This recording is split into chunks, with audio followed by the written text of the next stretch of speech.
So I had wanted to play a deck that was leveraging Undercity Plunder and Painful Bond in Historic. This shell is kind of neat for it, so we're playing the busted red Delirium cards. We've got some Molten Impacts here. One kind of cute interface that this deck is leveraging that my buddy sent me is we've got Life of Toshiro Umezawa, which can not only kill something and gain you a little bit of life, but it can also give something +2/+2, so you can use that with Dreadhorde Arcanist in order to flash back bigger things. It's also a removal spell that you can flash, a source of life gain that you can flash back out of the bin with Lurrus. So let's go ahead and pop on into some match with this and see how it goes. Well, for what it's worth, Jen, I see people trying to discuss me talking about open metrics in chat. It's not that the Alchemy opens had bad viewership, chat. The last 4 opens that we have run have had 50 to 70% the viewership of opens that we ran in previous months/years. So there's a pretty big drop off in interest from a viewer perspective. And if the I mean, just gestures vaguely at the state of competitive Magic, like people just aren't interested in watching tournament Magic. Wizards of the Coast has spiked tournament Magic thoroughly into the trash can, and people are not excited or interested about it. And the opens are an incredible amount of extra work and energy. And if the metrics on the opens aren't going to be that much better than me just streaming, you know, regular matches of Magic Arena myself, doing this is way less work than putting on an open. I'd rather just do this because metrics for regular content they've been fine. They're not down by as much as tournament stuff is down.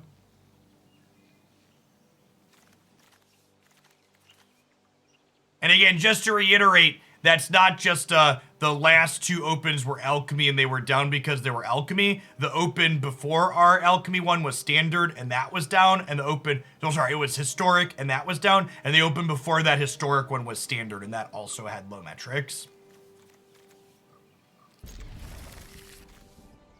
For people that are new to the channel, I have an undergraduate and graduate degree in mathematics. Before I did content full-time here on Twitch, I did data analysis and process automation for a Fortune 50 company. Like, understanding and breaking down metrics is 100% inside my wheelhouse. This is my industry that I've been in I've been in this industry for a decade, been doing it as my job for 3 years. I understand the metrics pretty well around what I'm talking about. So like, when you bring up did you consider X? The answer is almost always yes.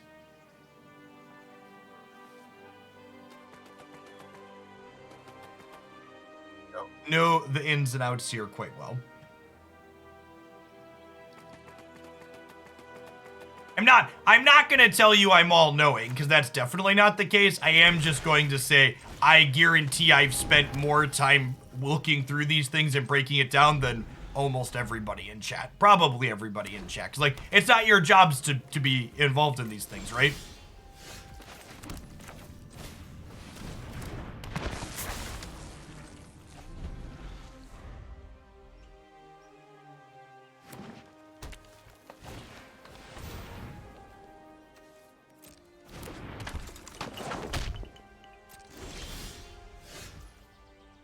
Yeah, my wife and I have talked about that. If streaming / content production ever ends up getting to a point where it doesn't make me a sustainable income to be a job, I would definitely go back into automation stuff. I get emails from recruiters once or twice a month, so I have a lot of experience doing software development in Python, as well as doing process automation stuff, so it's not that difficult for me to slide back into a corporate gig.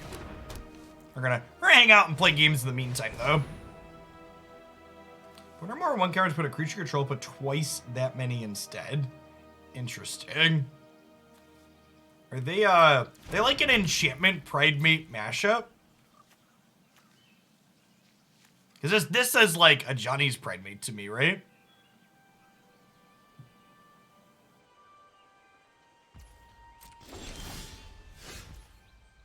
Yeah, it could be like historic runes.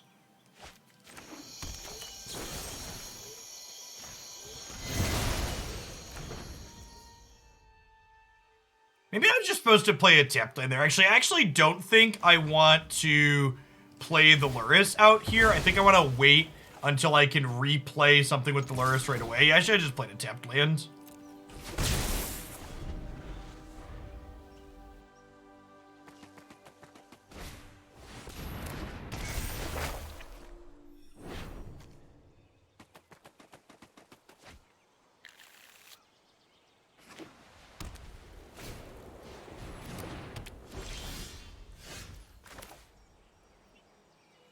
Business back end of what I do in order for my job to be a job has a lot of very directly applicable transferable skills to other things.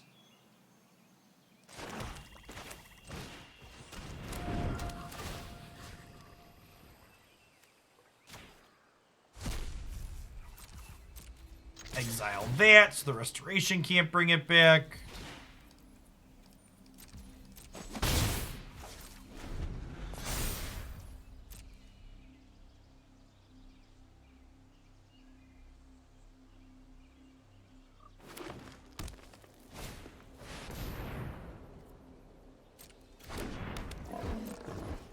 Okay, so this next turn's gonna be a little revolting, chat, but I need you to forgive me for this line, okay? Oh my god! The Soul Guide Lantern Exile is mandatory. Holy fuck. Oh, what a tilter. I'm so annoyed right now. Yeah, I could have discarded the channel land first. That's so frustrating.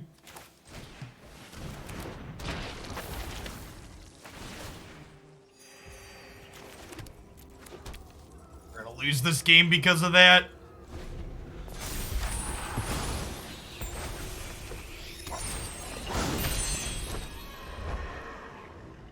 Such crap.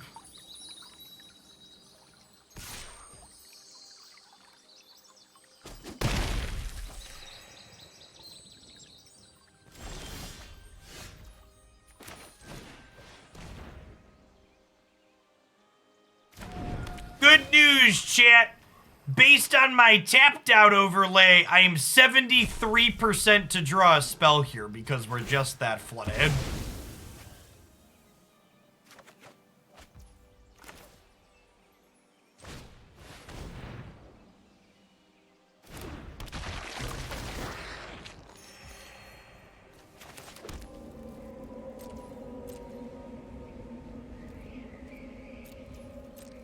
Dreadhorde Arcanist is kind of a spell, yeah.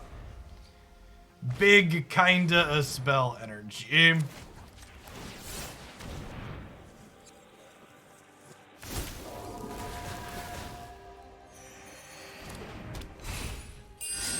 I mean, if we draw a Fatal Push, we'll be in a pretty okay spot. I guess, kinda.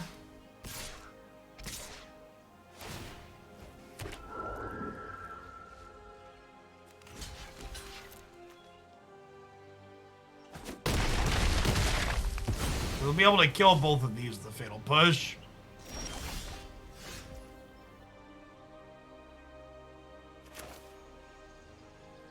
That does the same, right?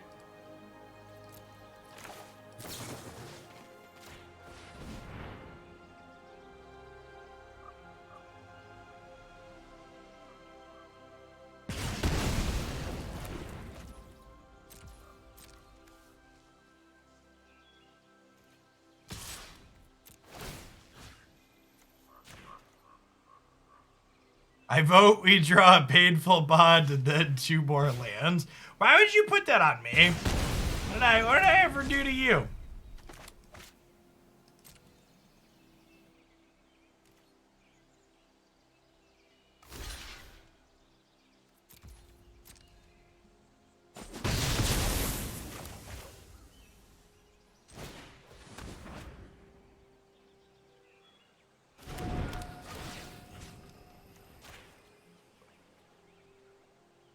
Hey, chat, is this that lantern control deck I've heard so much about? People are always asking me, do I want to play that lantern control deck? Does this constitute? Yes, yes it is. Perfect.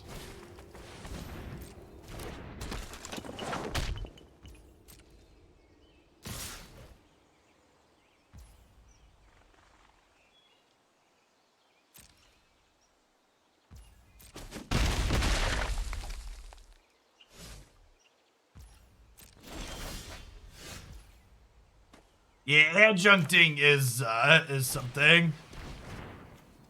Not as busted as that tier 0 Shrines deck, dude. Thank goodness for this lantern, by the way. We'd be completely dead instead of only mostly dead. God bless America, chat. Land that I love. Stand beside her and guide her. Do do do do do do do do. Lantern doing its best Mistress Bubble impersonation.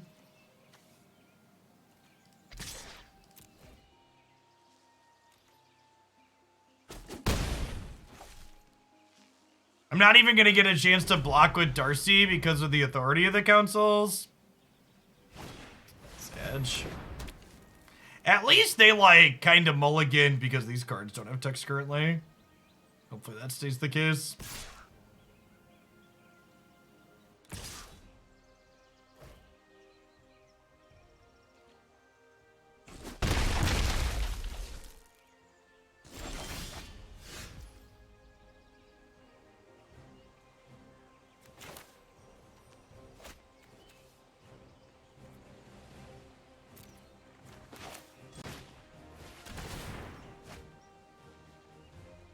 Oh, I could have Darcy'd first to... Yeah, that's a good call.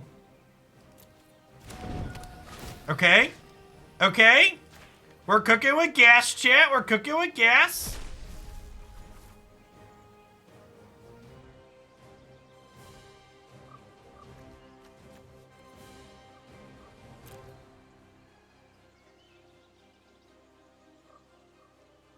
We draw. We get to kill their whole board, right?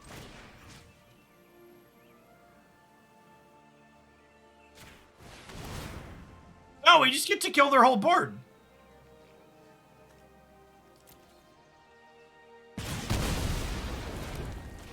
We have some rollover minutes left here.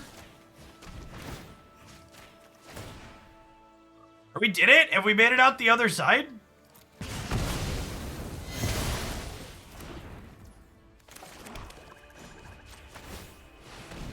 All right, squad, they're at 33. We've got some work to do.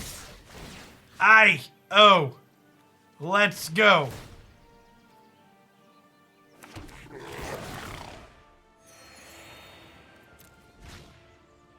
Now we're not going to stabilize at 2, we're going to stabilize at 5.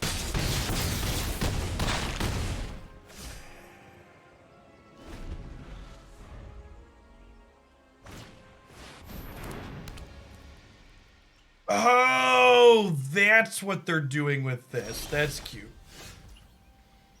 That's cute.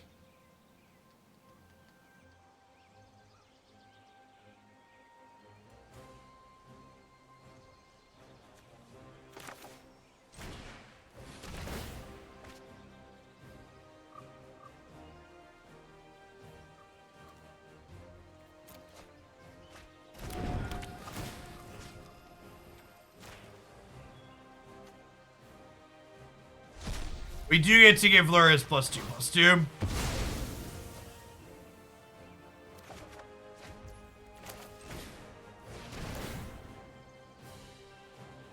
Oh, I should have done this. I should have done this before I drew. Friendly reminder that lifelink is cheating. Yep.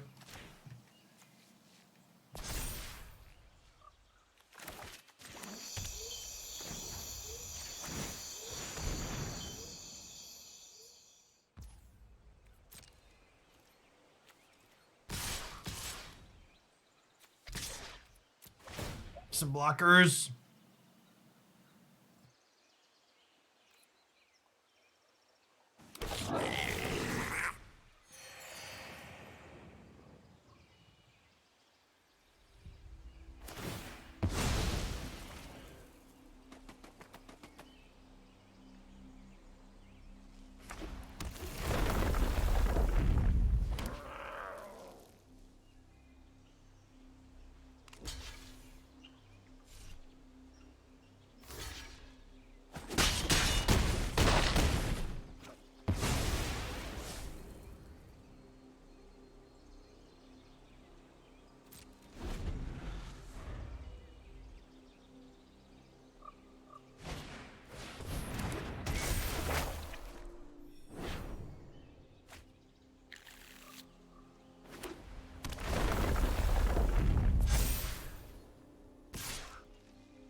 What a lovely camp beast, chat. It would be a darn shame if it were to meet a fatal end.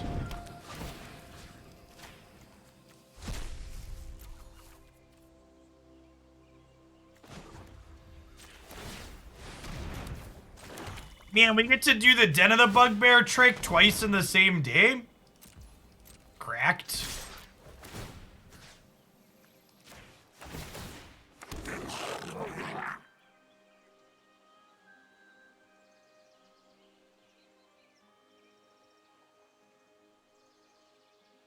Taro and Lamb Bleed, thanks for the follows. Welcome to the channel.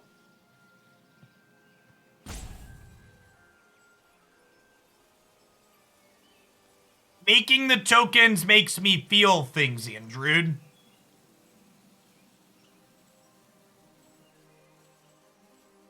And that's why I play Magic. I want to feel something.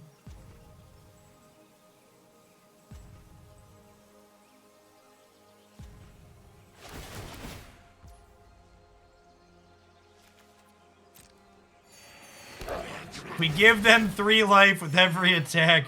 We get to draw more cards. Do you understand? Jack gets it.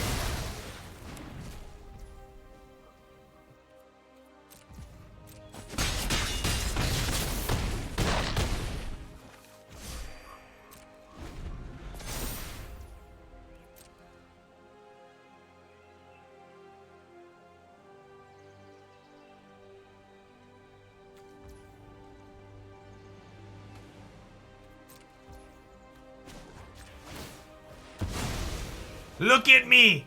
I am the life gain deck.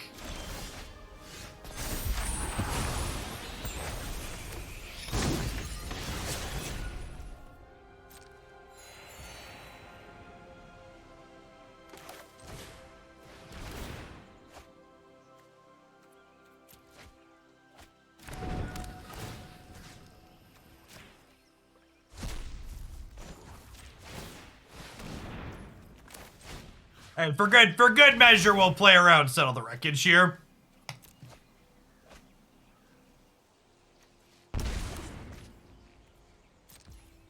Make sure the coast is clear.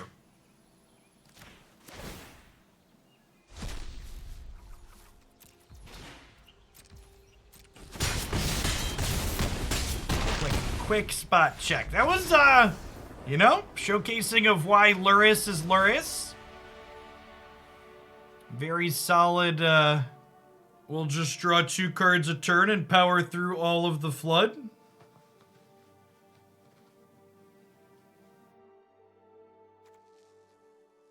The swarm, I think the swarm is hungry, chat. The swarm is hungry. The life of Umezawa does not seem particularly good here.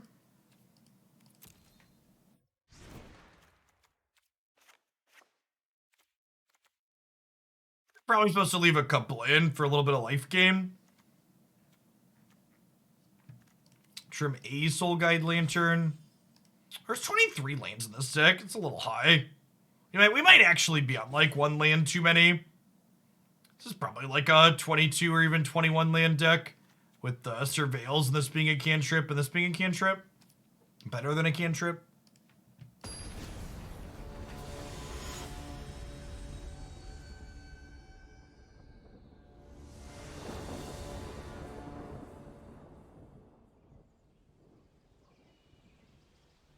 One land too many. Who are you and what have you done with it, Jeff?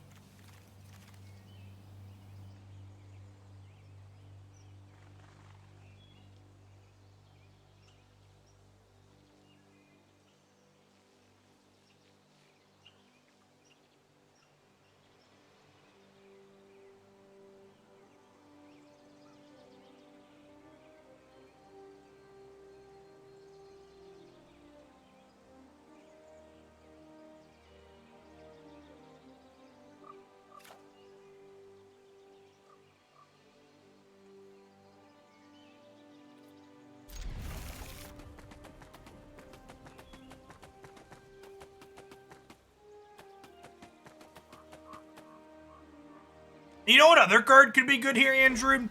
The mono red artifact channel creature that bounces back to your hand and you pay 2 discard it to draw a card. I think there's a chance that that card's playable.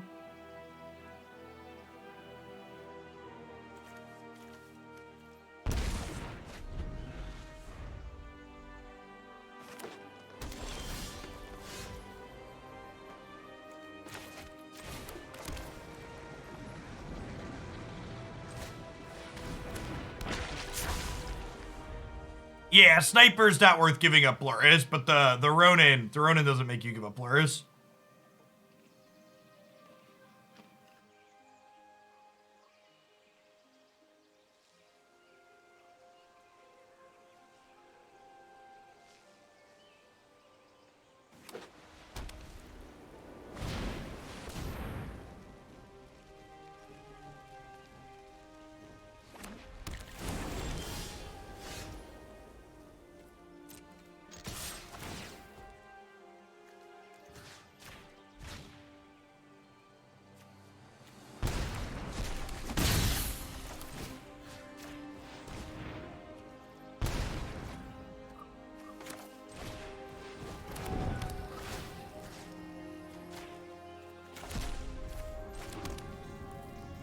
To be fair, Ramos, the new $50 wildcard bundle will make it cheaper for new people to get into Historic in the future. It's not going to make Historic cheap by any means, but it will be cheaper than just buying booster packs if you're starting from nothing.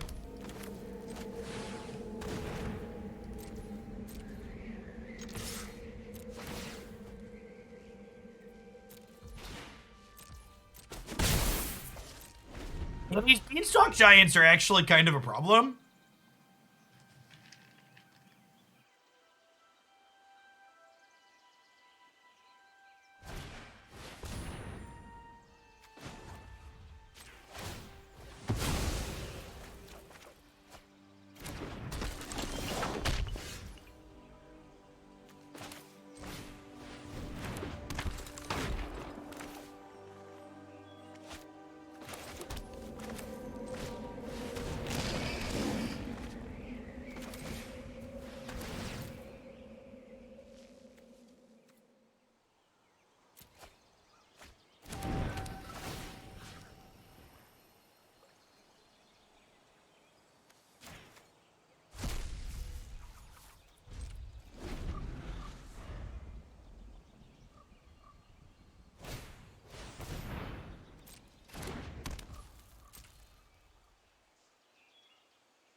Thanks. You gain 2, I gain 3. Deal Arena.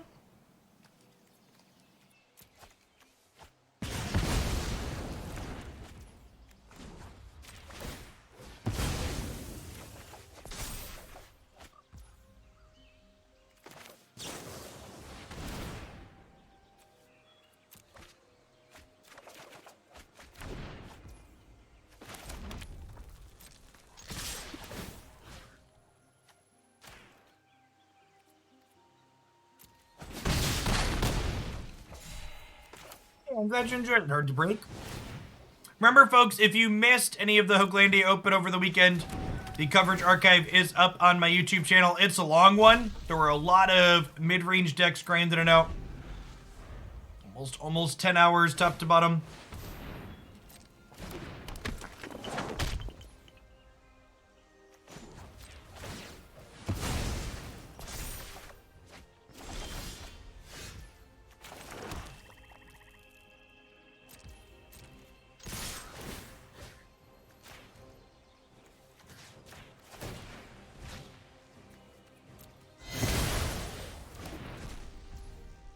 Yeah, the fact that the opponent's been drawing all spells is very, very good for us.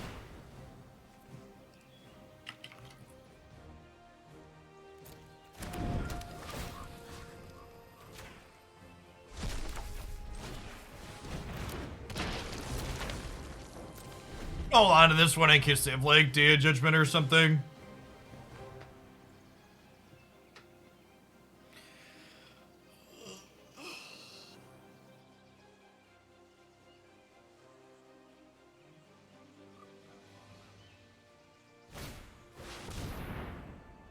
Alright, so we're done here.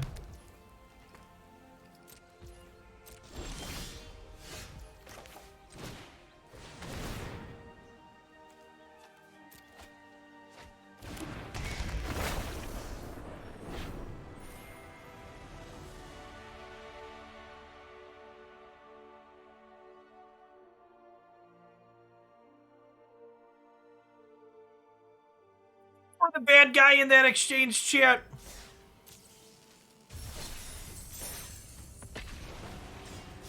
Pretty sure we were the bad guy in that exchange.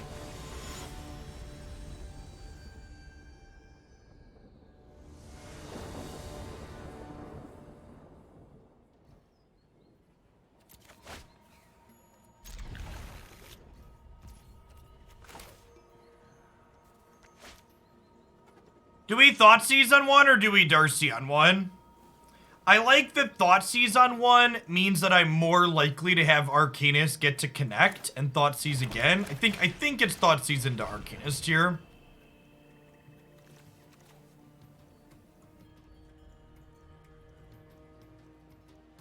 So the K command rebuys the Bloodthirsty adversary, but the Bloodthirsty adversary rebuys the K command?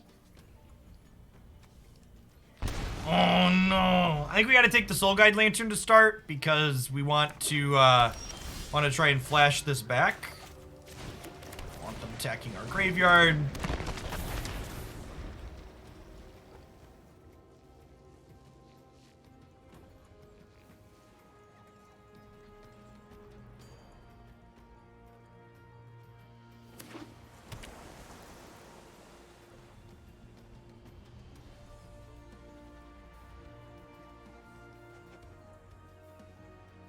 They're us, but blue. No, they don't have a Lurrus, Andrew.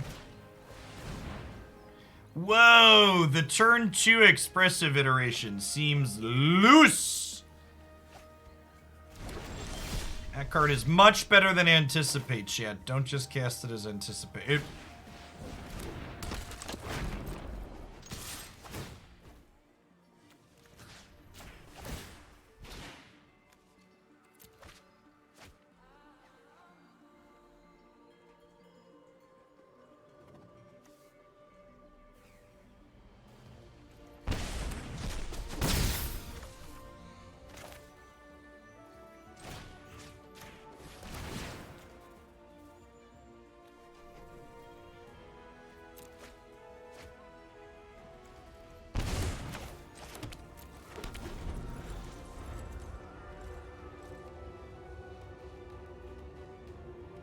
The Thoughtseizing shall continue until morale improves.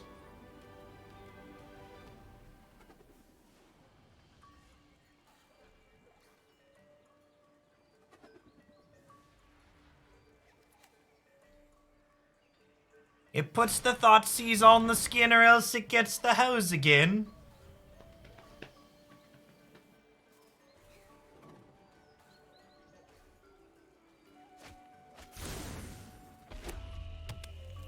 Is my Arcanist dead, or shall you be Thoughtseized another time?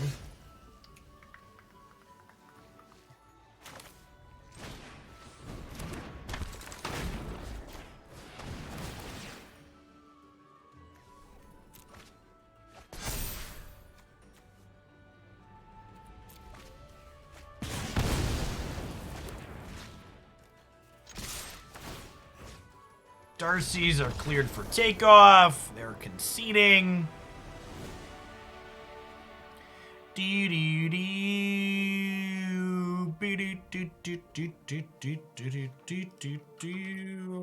to write down cut a land because I forgot to do that. So chat, I know that Thoughtseize was very good in that game of Magic we just played.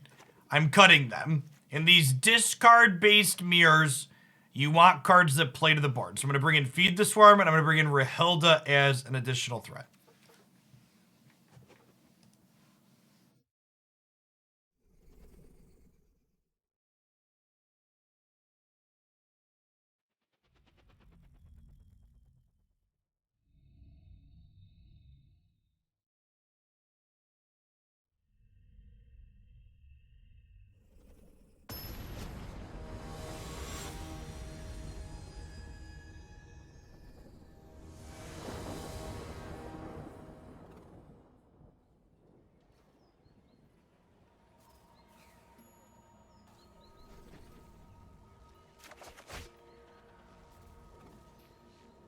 Oh, you know what, Andrew? The smelts you have in the sideboard should probably be,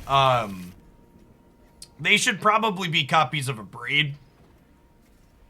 Because I would like an Abrade to match up like this to kill Lantern on occasion, but I don't want to bring in just a dedicated artifact removal for it.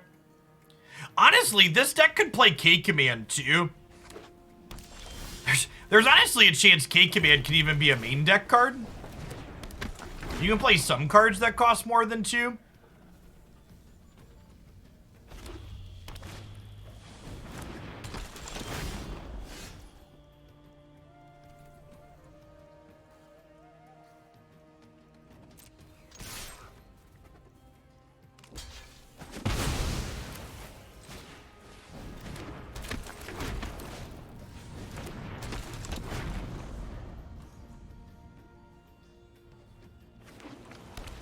Yeah, and the Saga lets Arcanist flashback. K-Command is great.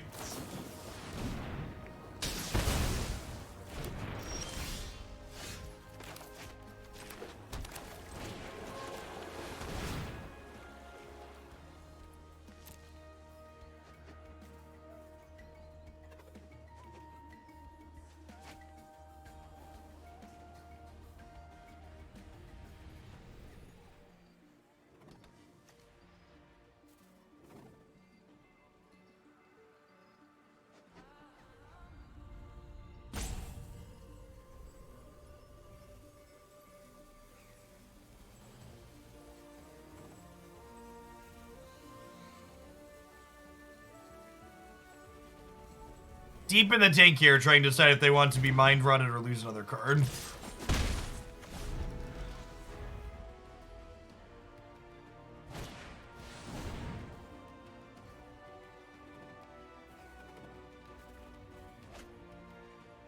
Our Saga did kind of want that one. You're not wrong. Ugh. Yikes.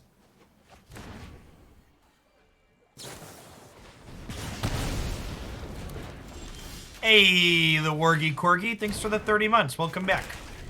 Appreciate it.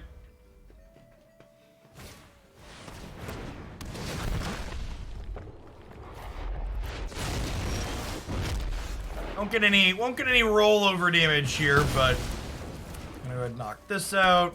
I'm gonna go ahead and play Lurrus out here because it's not safe in my hand.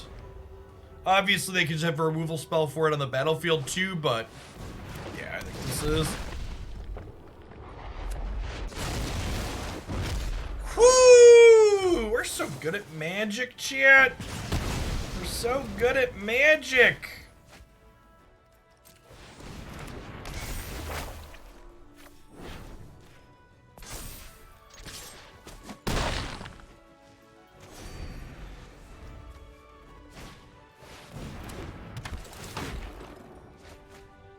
Is pretty good. Let's give it 2/2 again.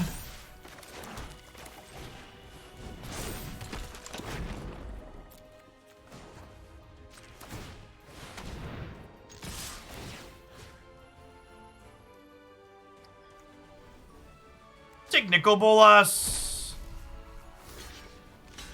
Oh, we're double blocking. Interesting.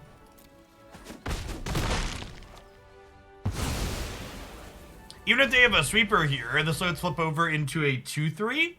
Stat line on that's pretty good. We have Den of the Bugbear as well. Sick. Good stuff. All right, let's clean up some of the details here, huh?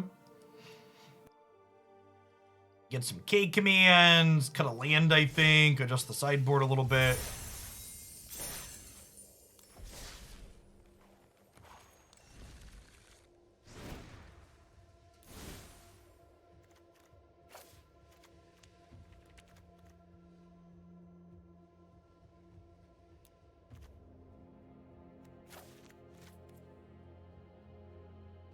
Doesn't K command turn off Lurrus? No, Lurrus is banned in lots of formats for a reason.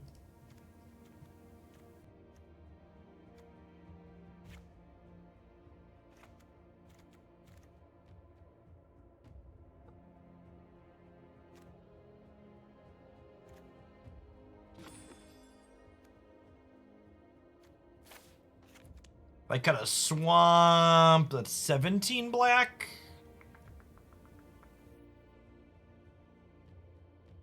Man, can I get a black Cleave Cliffs, chat? So, what's the guy gotta do to get a black Cleave Cliffs up in here?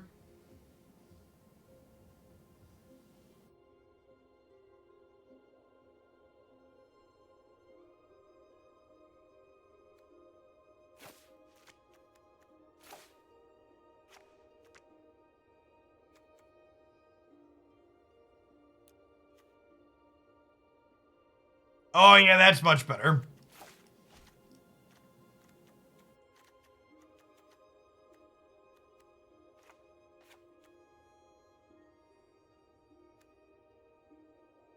For the follow, Sugar Daddy.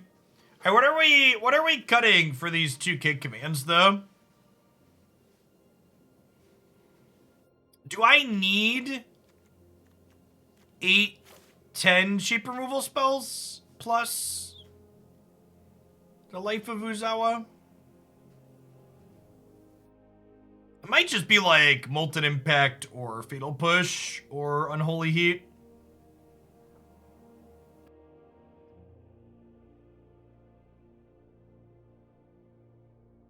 I mean, having a bunch of good one mana spells is good for Arcanist, so it's probably I actually really like the Saga.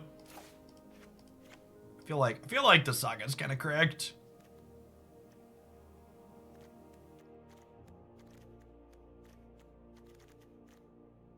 Let's start here.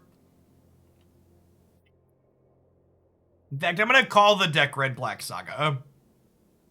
Yeah. In fact, yeah. Adding K command makes Saga even better. Is accurate.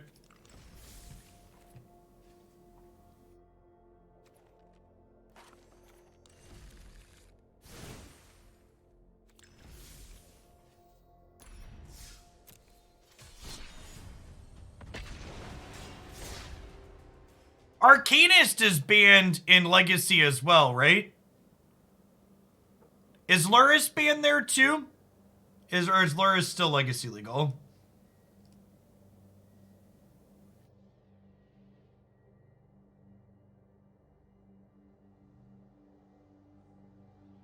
Both are banned. We have 2 cards that are too powerful for Legacy, chat.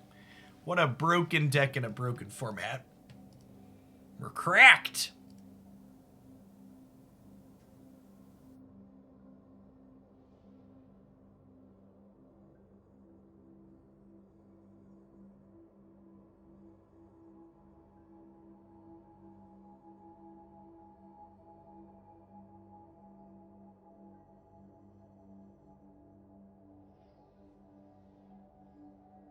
Lurrus is also legal in Vintage. They unbanned Lurrus in Vintage after they changed the companion rule.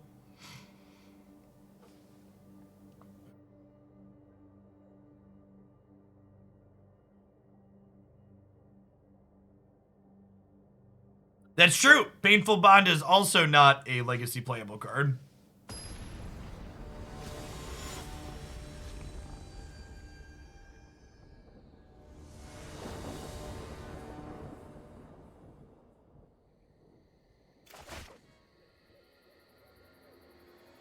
You forgot about the errata. These darn digital erratas ruining Magic the Gathering. Back in my day, they would never just change how a Magic the Gathering card works, chat. You can't just update text boxes. It ruins the game.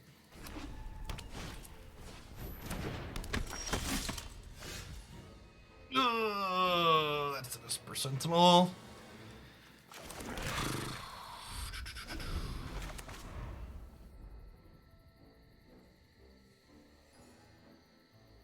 By the way, because I think it's worth talking about in case folks weren't keeping up, the economy update stream wasn't all bad news. We did find out that there is a new non-rotating format coming to Magic Arena within the next month or two that will be a paper boomer format. So we're going to be getting a version of Pioneer Light, basically, on Magic Arena sometime soon.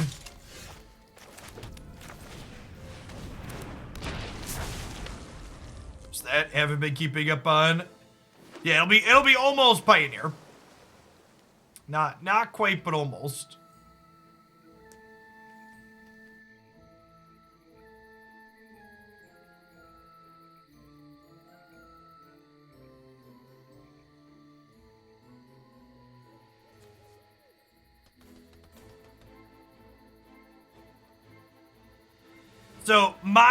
So they haven't officially shared with us the details yet, War Dev, but I would assume that they said 2 months at most. They said a month or two last Thursday. I would assume that the format they're going to be giving us is simply going to be a Pioneer we have so far.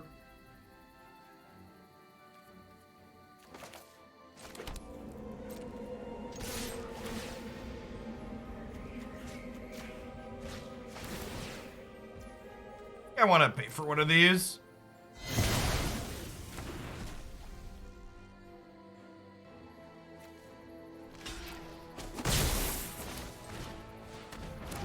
This only triggers once per turn, so we can cast this without them drawing a card here.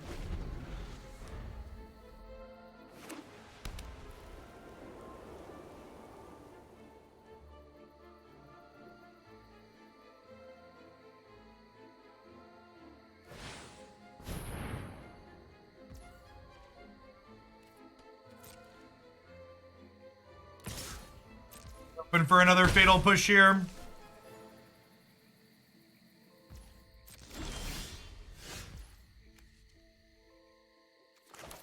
And we just let them draw their card.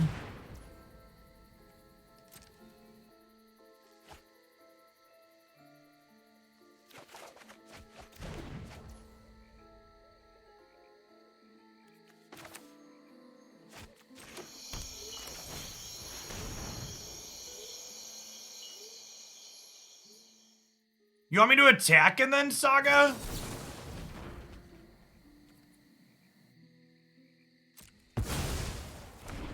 Sir.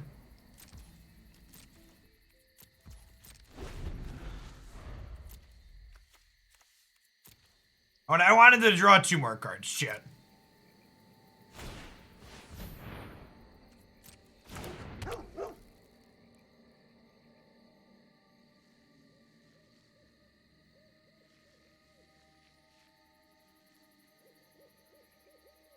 I want to play with Sylvan Advocate.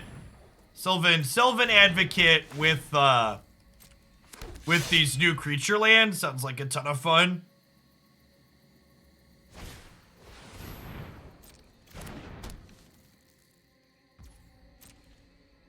All right, I think we're dead.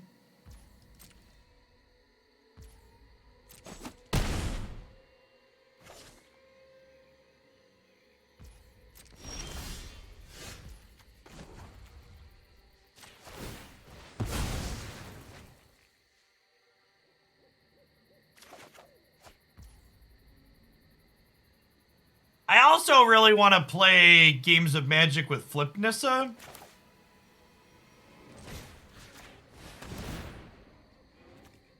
Origins Planeswalkers would be great additions to this platform. Vrind's Prodigy and Vastwood Seer. Heck, even Kythian's probably playable.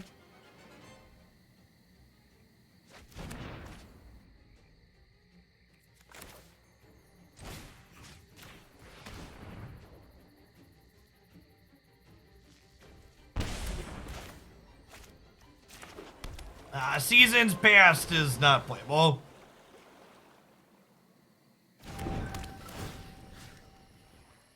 Yeah, Faceless Advocate's probably good in some type of, what's it called? Is Mutavault's Pioneer legal too, right? I'd like Mutavault on Arena. I'd play the crap out of some Mutavault.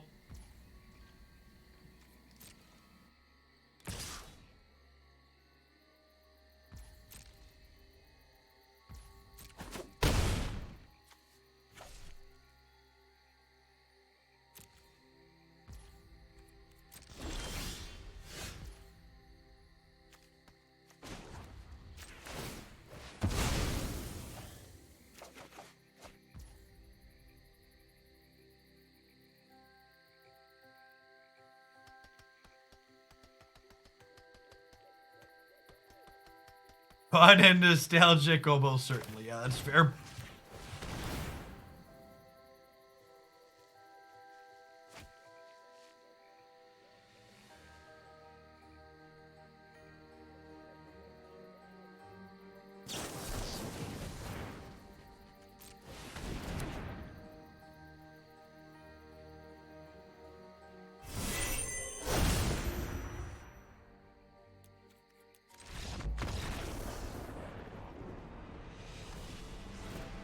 I guess Esper Sentinels and artifacts, I probably bring in Reckless Airstrike.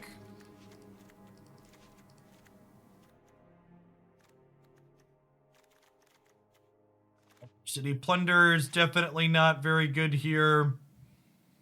Thoughtseize is okay. K-Command's a little slow and clunky.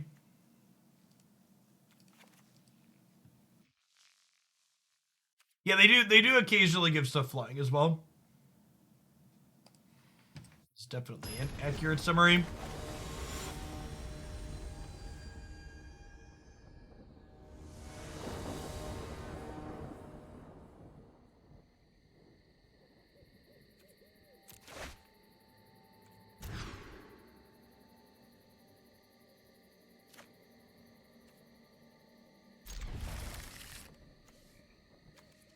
I think I bottom that. So this way I can go Mountain, this, and then we can go Thoughtseize Heat on 2.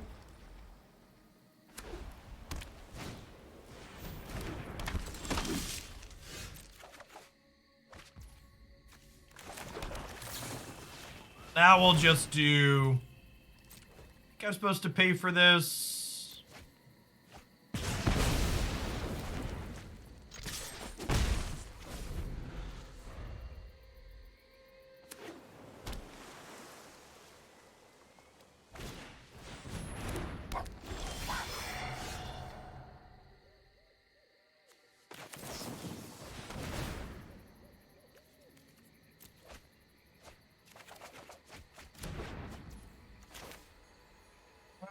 I'm probably just supposed to have abraded here, huh? Yeah, I think I messed this up. Yeah, I fucked this up. Take a mulligan. In my brain, I needed to draw 2 cards, hit my 3rd land drop to Thoughtseize this turn, but we drew the 3rd land for the turn, so we should have just played the removal spell on the Thoughtseize. That card in play chat lets them double all of the enchantments that they cast. So I think it was going to be too big to abrade the following turn.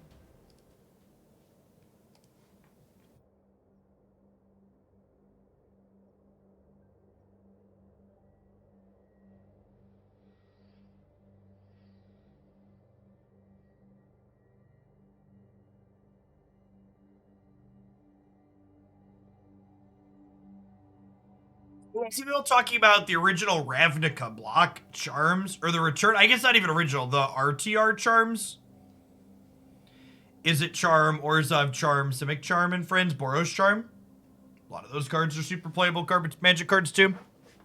Is a Charm and Boros Charm for sure. Maybe some of the others in fringe situations.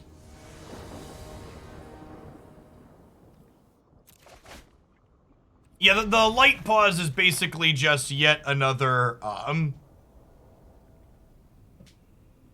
it's yet another Core Spirit Dancer style of effect.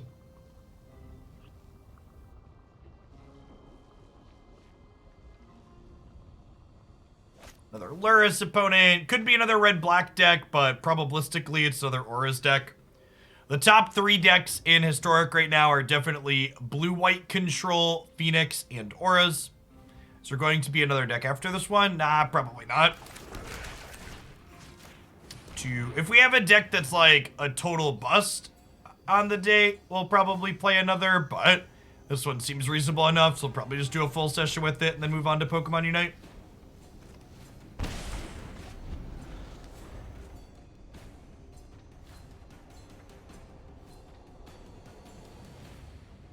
My goal is to have 2 decent deck videos to throw on YouTube every day.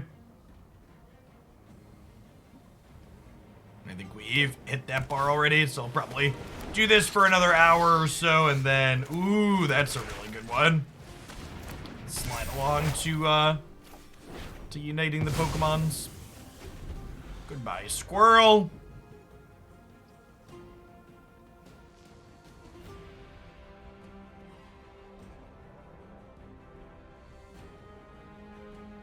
For the Pokemon Unite fans in the audience, by the way, we're going to do another open lobby set of games with viewers.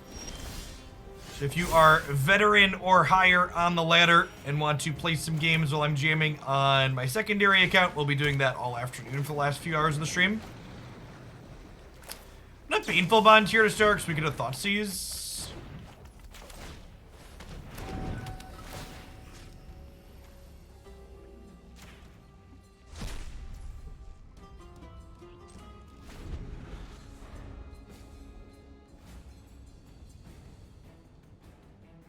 Most old standard cards really aren't playable in non-rotating formats, Messiah, even lower powered ones like Pioneer.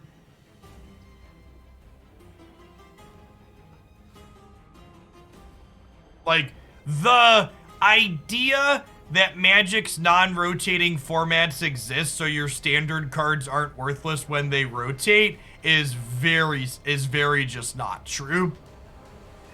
And honestly, this is one of the things that has my interest in, you know, something like Historic as having a lot of potential is in Historic, if they want to, there is potential to have your old standard cards that you like get buffed into being playable. I don't even know if that's true, Andrew. Like, what's it called? Pioneer's a format where, like, Fires of Invention and Omnath are legal, right? Like, it's a relatively high-powered format compared to what goes into most standard sets these days.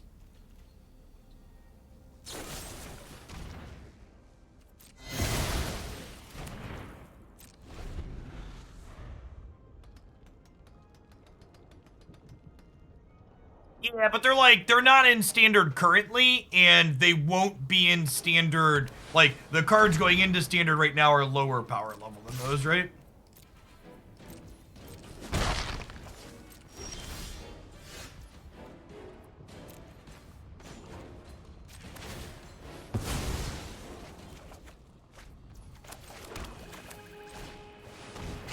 Play our Lurrus.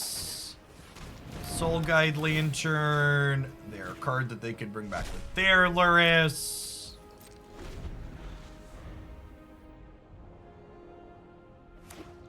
Catch you later. Thanks for the list. Confronted with our own morality, chat.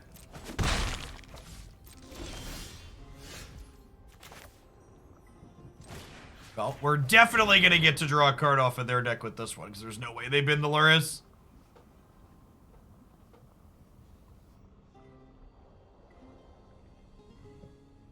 I haven't looked at Pioneer in a long time. Dig Through Time's gotta be playable, right? It's gotta be.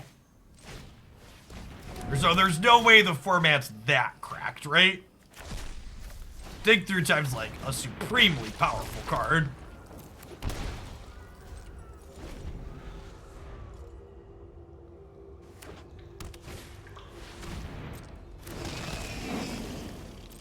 No, Dig and Cruise are both legal in Pioneer.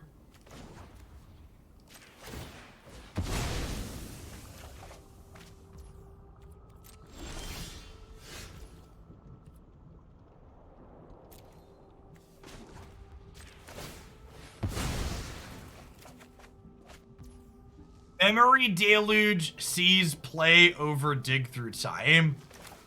Wild.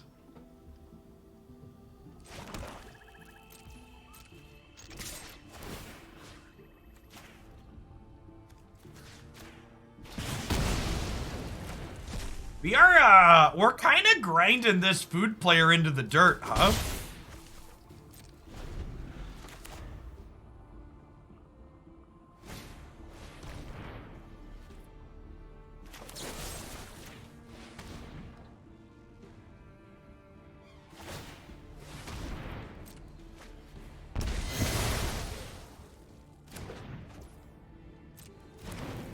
Dig sees plenty of play. God bless. God bless us, everyone. All right, so this mills 3 and then picks Lurrus up. And then Lurrus lets me go ahead and replace Soul Guide Lantern, which lets me exile their Cauldron Familiar.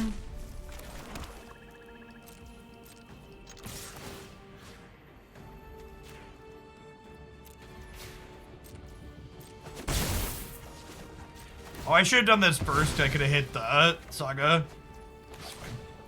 Okay, and then next turn, chat. Next turn, Lurrus recast the Saga, which lets Dreadhorde recast a draw 2.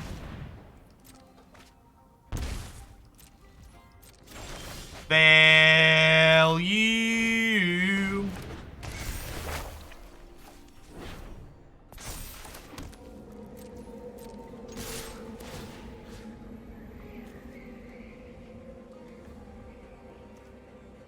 Let's Undercity Plunder, actually.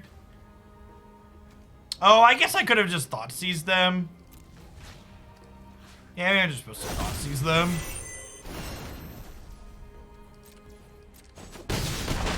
Oh, he missed an attack for 3. So many slops. So many slops, Chip.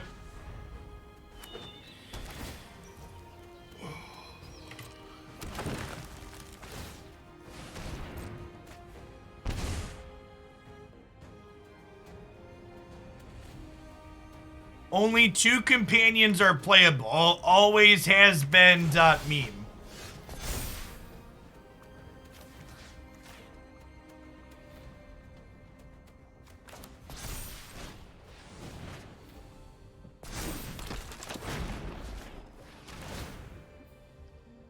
But my guy, remember when nerds wanted Gyruda banned, chat?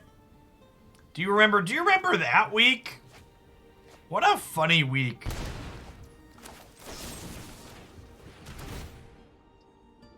I thought that card was gonna be too good.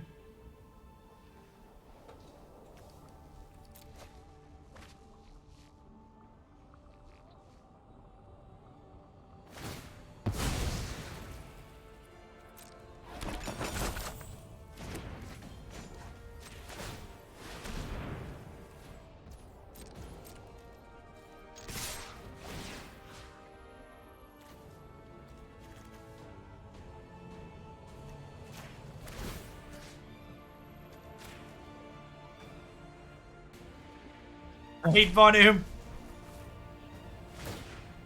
Gyruda before the companion nerf was done. That's not even true. It literally, like, I played through that whole format. The deck wasn't good.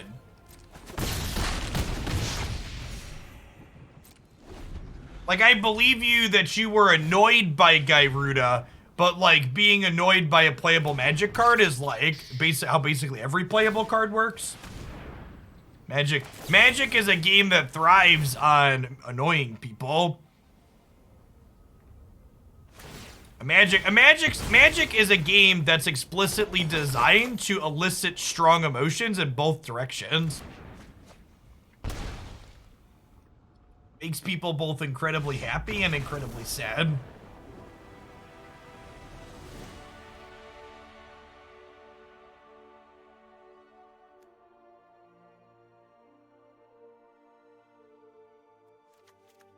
I don't take a look at deck list submissions while I am still live, Russell. So I'll take a peekaboo at that this evening, and I'll send you an email back with instructions. I think Plunder comes out here. Definitely want the enchantment and artifact removal. Maybe we trim Unholy Heat. Fatal Push is definitely the better of the 1-mana removal spells in this matchup for killing large, what's it called? Some Graveyard Hate is fine because they're a Lurrus deck as well. I think I like this. No, thank you for the submission. I'll take a peekaboo this evening for sure. Yeah, we've been playing this deck for over an hour already, Mr. Death Kills. It's been great. A lot of fun permutations. This card's been super impressive. This is like the real like kind of head scratcher one when you look at the deck list, and the lots of little things that it does are all fantastic. Yeah, we have a few different ways to kill Lurrus though, plus discard spells, so I don't know that I'm that worried about it.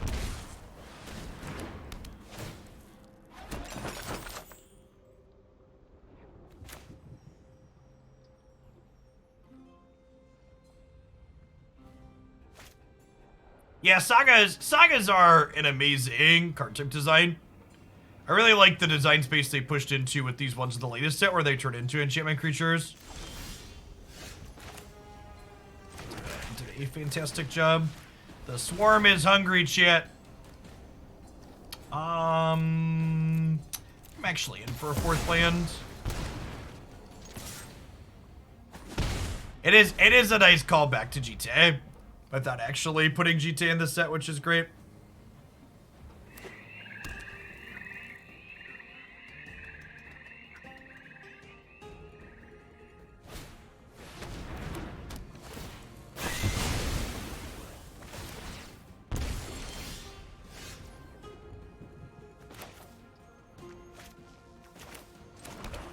I think this is they discard, we pick up Dragon Rage Chandler Anglo. I kind of want to hold Thoughtseize till after they draw their Lurrus if I can.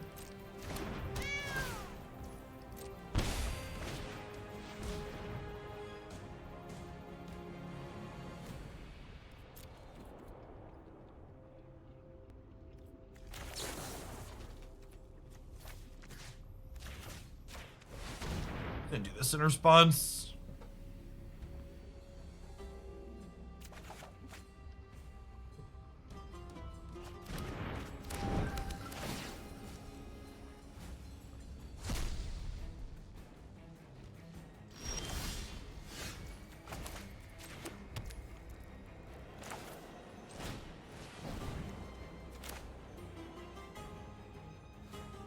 Does play this out, gain 2 angle.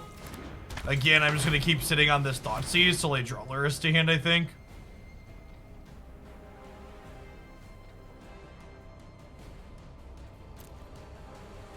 Full bond on top.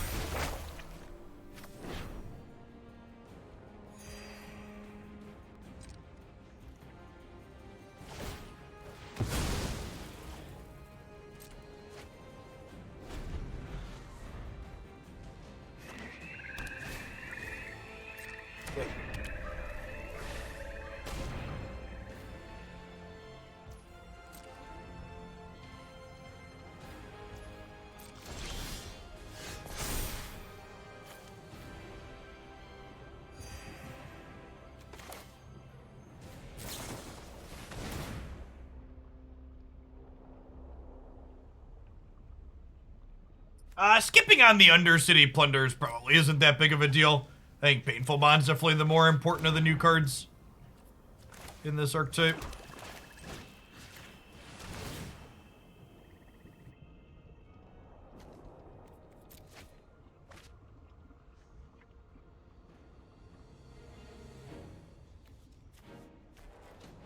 Gross. That's a good one to know about though.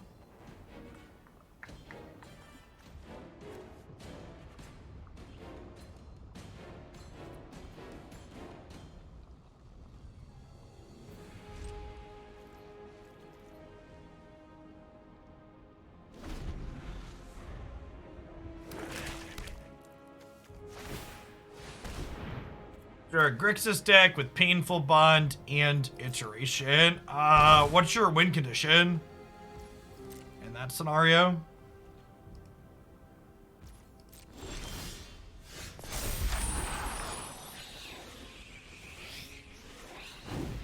Nah, I don't think those cards are likely very playable. I don't know, how do you like not die?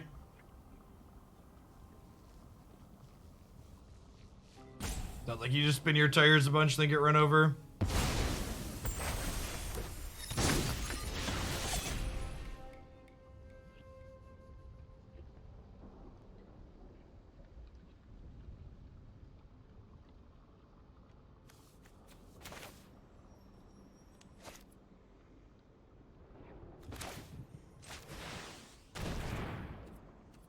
Just gonna draw this and pass, I think.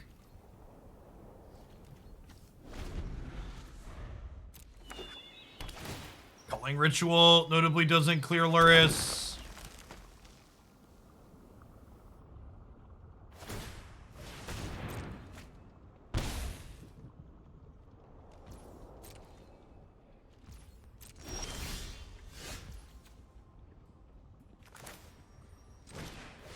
See if they pull the trigger on their Crypt in response to this.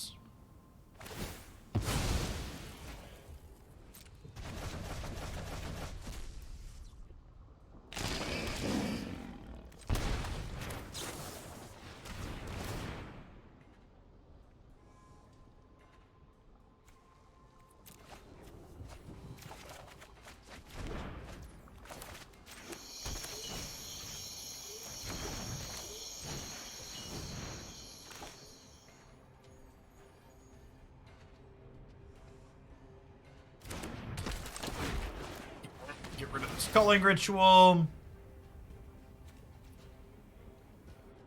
I'm in for a Dreadhorde Arcanist. Just in case they kill Lurrus next turn. Your only spell! Delicious.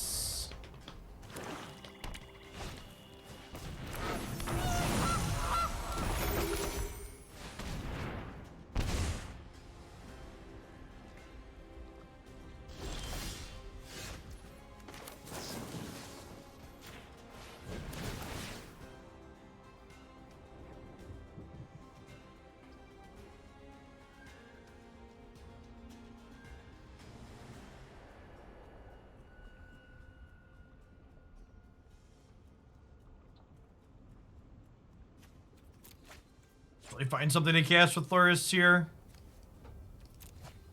We also get these cleared for takeoff potentially. Land instant sorceries to find a creature or enchantment or artifact to pop off.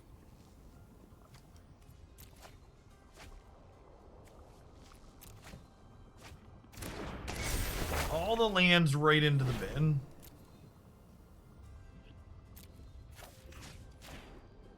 +2/+2 on here in attack.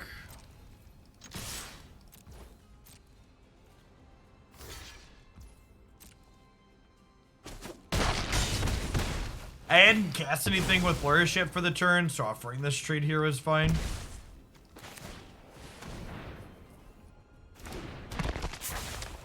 Even if they draw their sweeper here, their Culling Ritual. I guess Meathook would be a little annoying for us. We have Abandoned Mire to rebuild with, I suppose.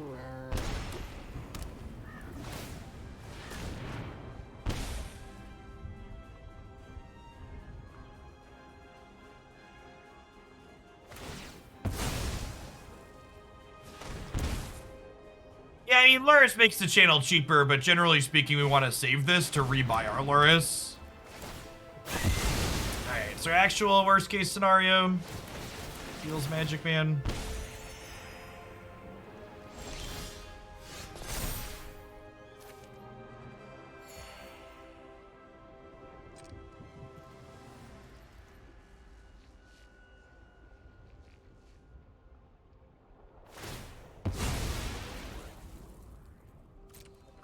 Let's come back.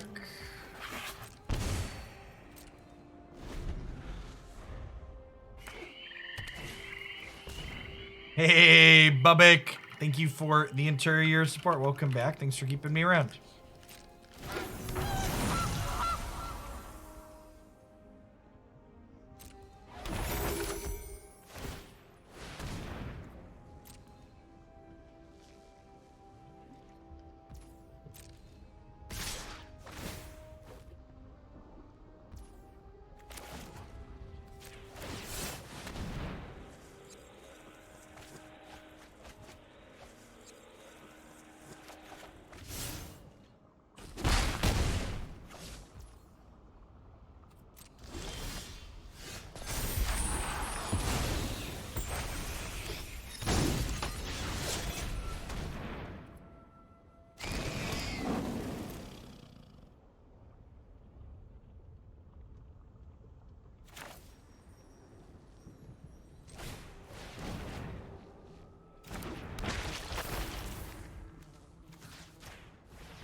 I think we do this.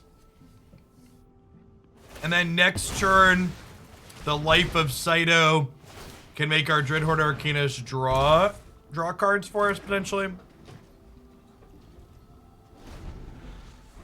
Opponent having more lands than us here is definitely starting to pay off for them, though. Their castle pulling them through this flood nicely.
Oh, could you please stop?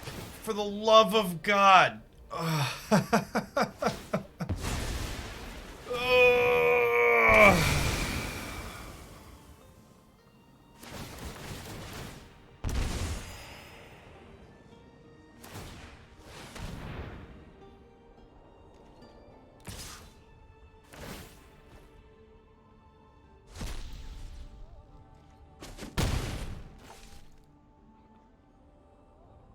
Hey, Arquan, thanks for the 15 months.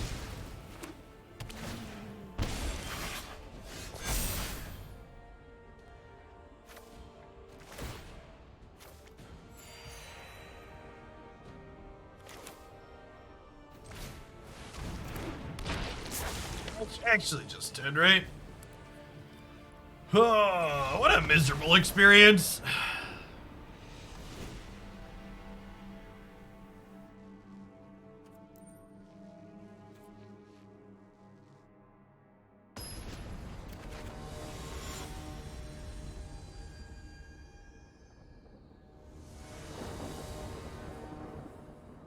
I was really sad we didn't get any balance patches to this format.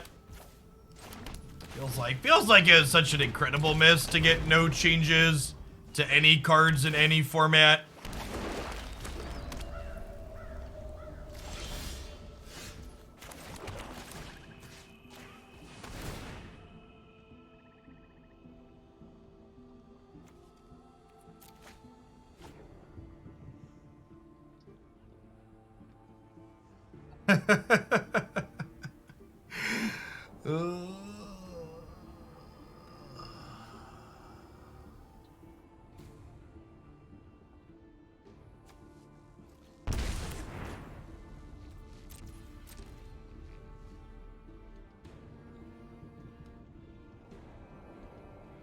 Yeah, can't block his problems. I don't even know if I agree with that, honestly.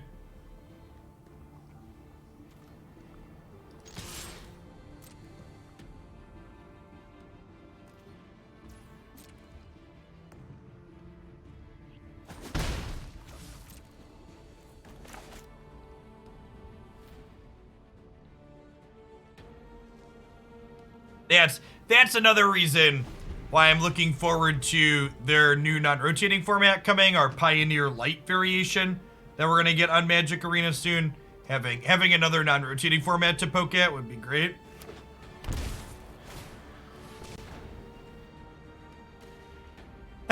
Thanks, Keith.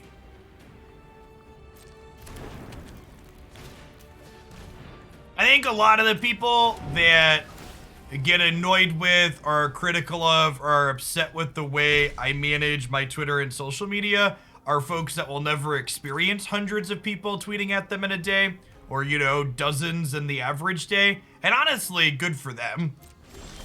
It is probably the singular worst part about doing this as a job is managing stuff like that.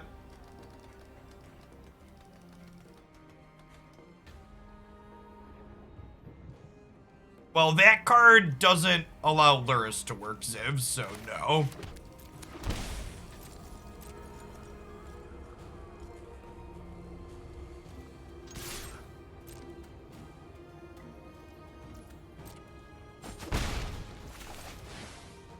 Yeah, it's probably smart death kills.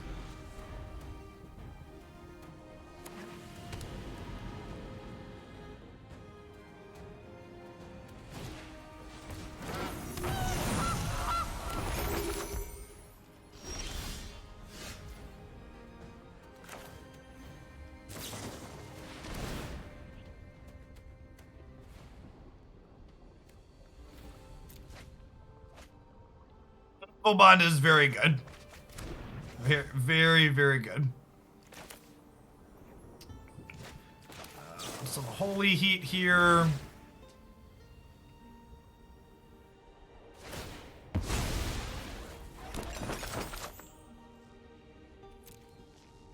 Land on top.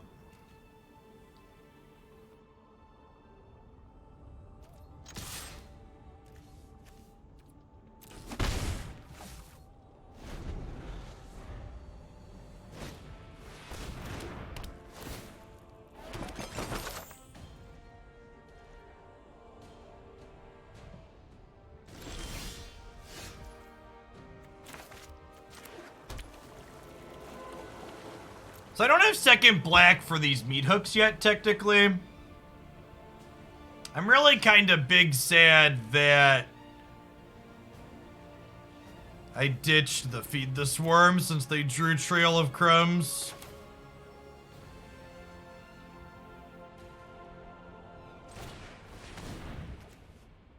I need to try and kill them, so let's do this life.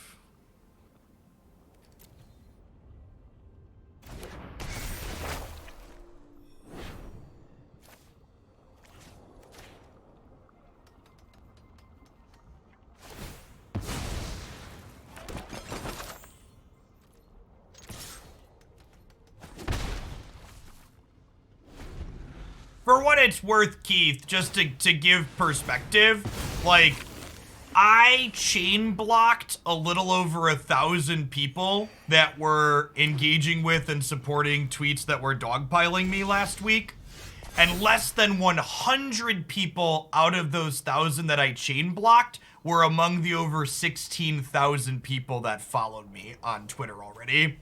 So, like, the number of people who, like, were engaging with that, like, it'll always, like, whenever 1,000 people do something, it seems like a lot, but as is the case with everything, a lot of people that just, like, feel neutral or good about something, they just, like, don't engage with it and are just on the sidelines, right? So it's very easy to fall into that, oh, everybody's doing this, but the reality is, like, it's still just a vocal minority in most cases with these things. Alright, they're gonna exile my graveyard in response here, which is sad, but that's what it is. Am I starting Unite? Yeah, probably half hour, 45 minutes.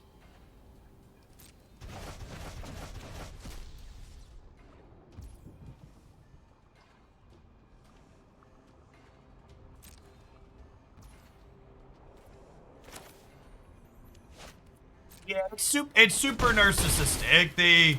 They're entitled is the word I usually use to describe it. Like, oh, they deserve for me to see their stuff. It's like, well, whatever. I think I want the land here. Do I want another red?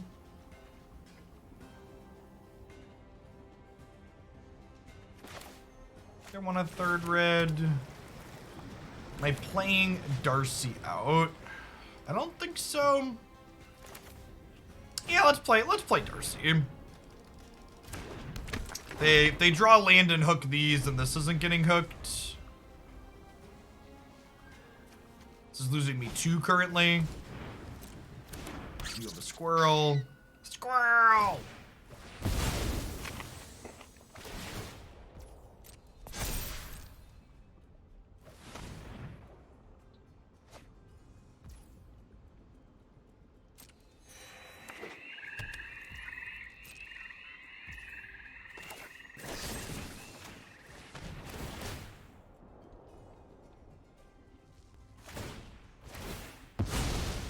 The other thing you should know, Keith, to give perspective on a lot of people, that weights their opinions on me on social media, is when the topics come up organically or there's something important going on in the world, we pretty unapologetically talk about politics on this channel, which creates a good bit of animosity from certain groups of people who don't really have particularly pleasant political alignments.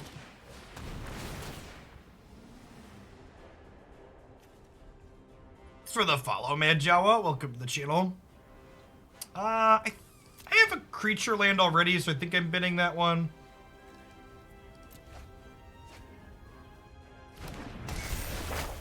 You get to give +2/+2 here. We're gonna put a third life loss on this Lurrus, but I definitely want to draw 2 cards with this before we lose it to the Meat Hook Massacre next turn. Oh, they just get to exile here. Sad, but is what it is. That Lantern actually clearing that out means that Lurrus next turn has potential to... I guess that the Lurrus actually is going to get cleaned out by the second Meat Hook, huh? Rough.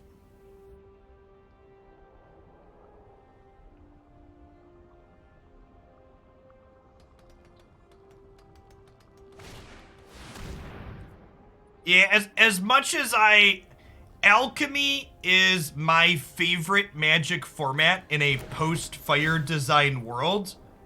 And it's really sad that Alchemy's probably doomed to fail as long as it's more expensive than Standard. I don't think people will ever realistically be in on this format as long as that's the case.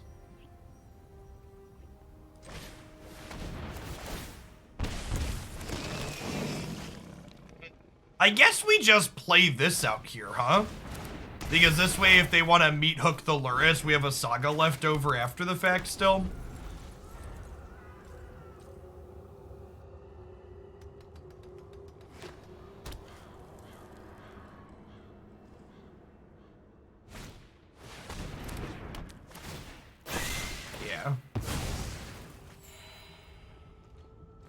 The Saga Lurrus interaction has been super reasonable. Oh, chat, I messed up. Okay, so what I should have done here, chat, is I should have put a stop on my draw step, so when I saw that I was drawing a blank, I could activate Den of the Bugbear to give it +2/+2. So I don't think I needed 2 more life here, but pushing 2 more damage would have been good.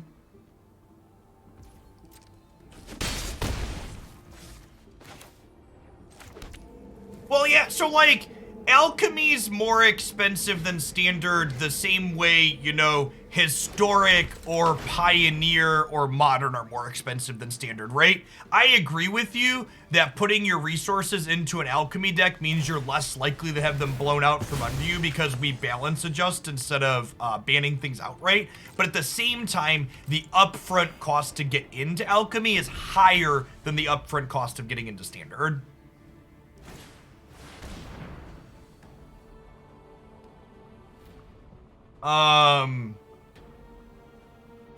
Yes?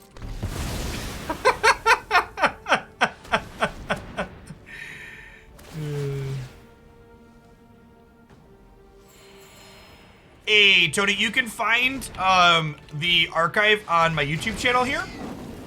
As an FYI, Tony, I think it looked to me like you left the Discord server right after the tournament finished. The Discord server is how my wife will contact folks to give them their Cool Stuff Inc. store credit prizes. So you want to make sure you pop back in there so she can do that, give that to you later this week, because we can't DM you if you're not in the server anymore. Yeah. When I checked last night, you were no longer in the server. Okay, maybe it was a misclick or something. But yeah, I went to send you a message back because you sent me a message and I couldn't because we didn't have a server in common anymore. I think we were super far behind here, and then my opponent cast Culling Ritual in their food deck for some reason, and suddenly it's a close game.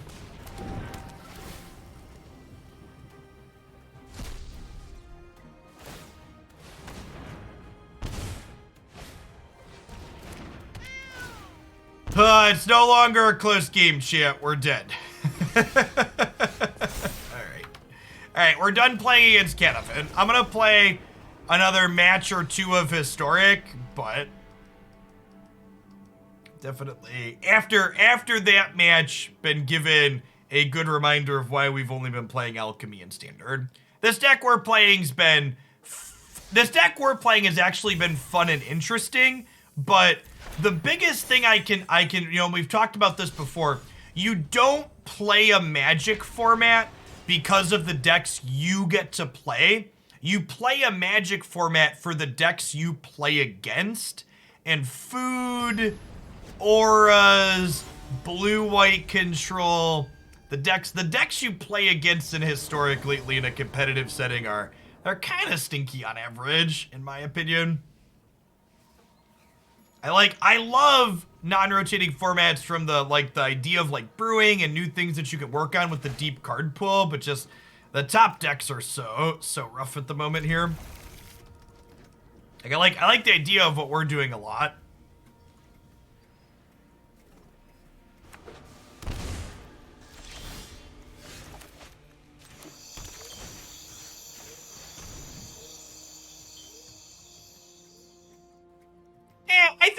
I think curated and moderated are pretty similar, Kyle.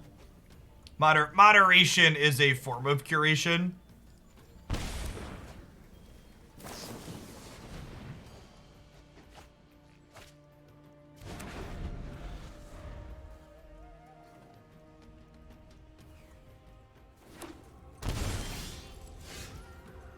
Perfect. Alright, so they have a Syncopate here. I think I'm actually going to shock this in and play around the Syncopate, because getting the Soul Guide Lantern into play against a deck that has various graveyard synergies here seems like value.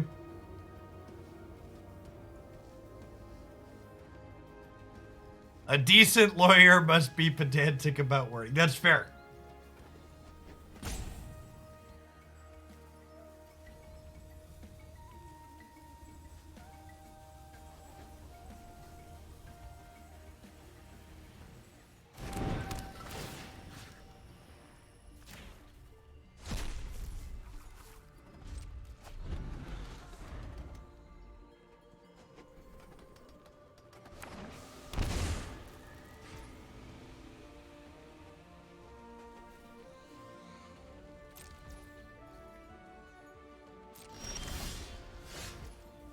All right.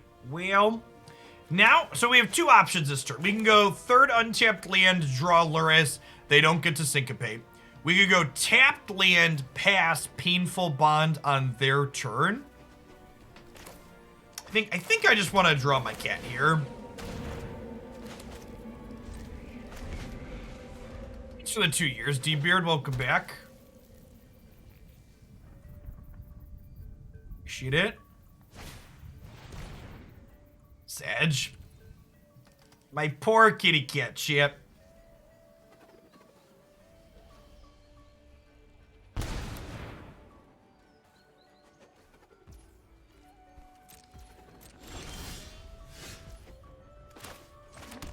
Perfect. So we shock this.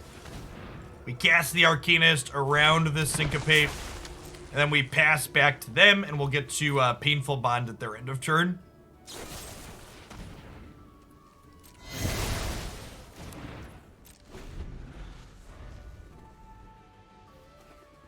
Opponent is grinding through our resources. We've got slightly more of those than them still.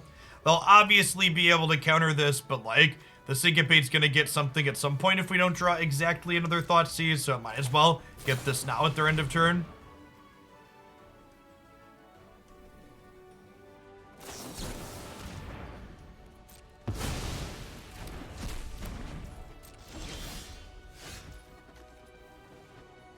Just draw a card.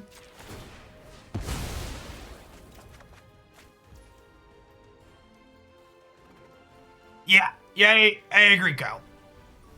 That is the, Jeff just quashes out things he disagrees with is decidedly not something that I do.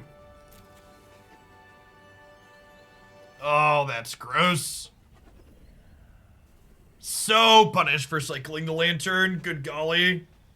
Okay, so we take the shadow here, and then I play this. And then if they Croxa, I can Hive exile the Croxa. Okay, so that's the line. So now they need to wait till 6 mana to Croxa and Croxa.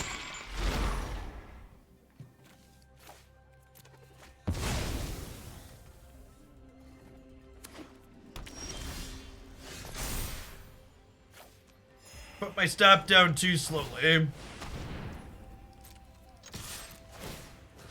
Alright, just like that, we're ahead.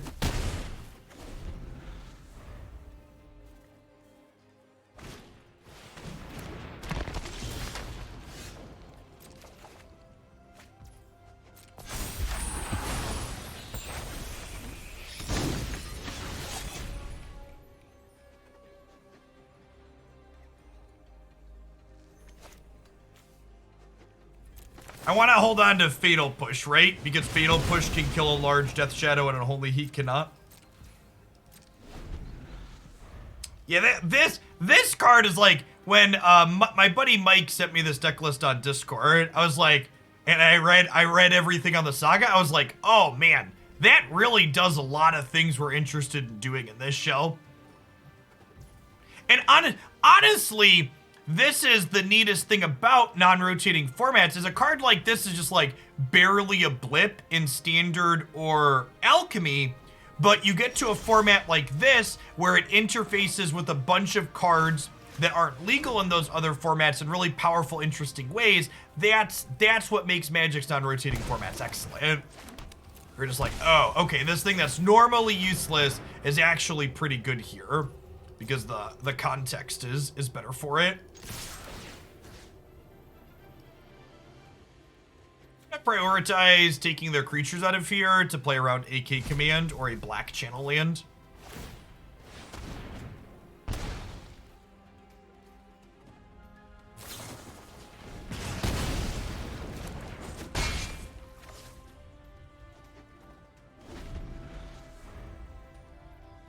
We're actually falling a little behind here. If they find an answer to this, they are ahead. Close game. Okay, we've got an answer rolled up for that one already.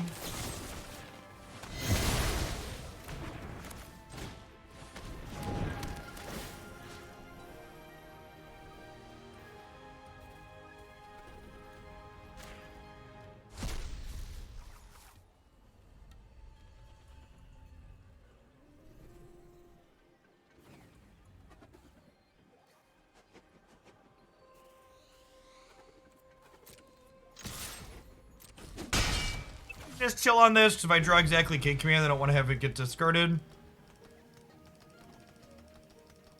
Yeah, and that's one of the really interesting things about the Painful Bond as a card, Birthing Pot Array, because like it has both a deck building cost, but the deck building cost isn't strict, right? Because you can kind of play around the deck building cost with your sequencing inside of the actual games. Obviously, sometimes you're going to get stuck on lands and not be able to play around it, but by and large, it gives you a lot of choices. Gosh, this game is a grind. These are actually both pretty good hits here. Nice, nice. Look at me, chat. I'm the Grixis deck. I'll do it myself. I'll do it myself. My eyes are everywhere.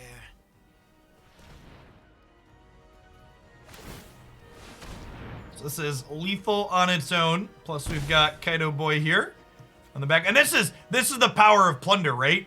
Like Plunder's a card that's good early on turn 2, and then you top deck this discard spell, and it still has a text box.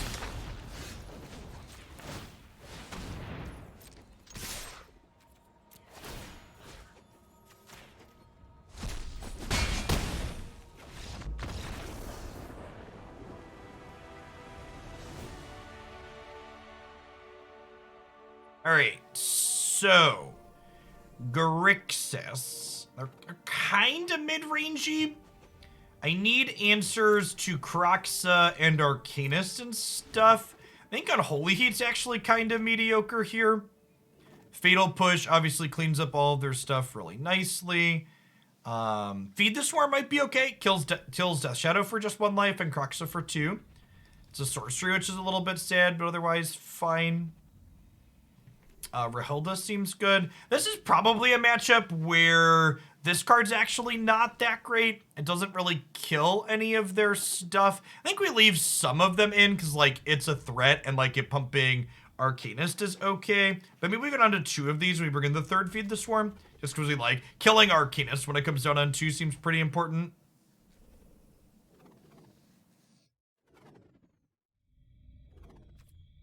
Yeah, the promo cool stuff thing's got going on.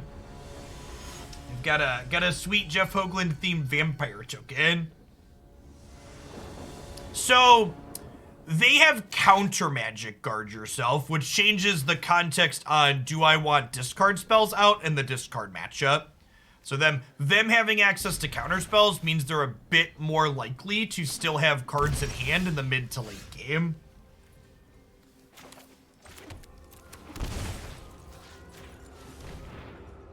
Our hand is very painful to start. They shocked in just to bluff. Oh, I guess they're a Death Shadow deck. So if I take Abrade, I can Dreadhorde Arcanist next turn, and then it'll be able to flash back Thoughtseize, I think is the line.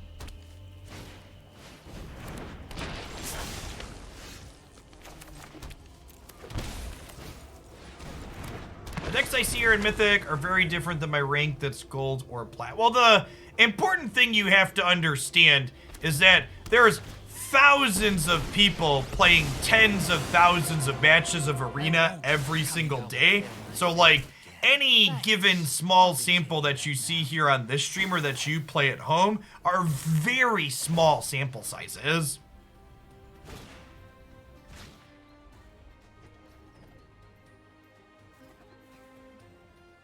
It isn't so much that I would estimate the formats are very different, so much as just like, you know, when you look at a random 5 to 10 match sample out of lots and lots. Any singles or sealed Streets of New Capenna pre-order from Cool Stuff Inc. will come with the Jeff Hoagland token.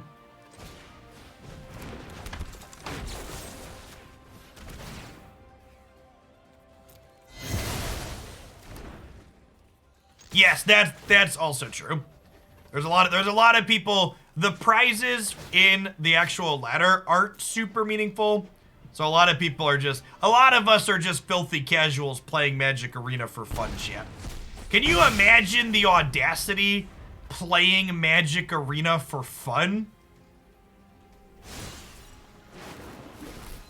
Now this is a juicy secret.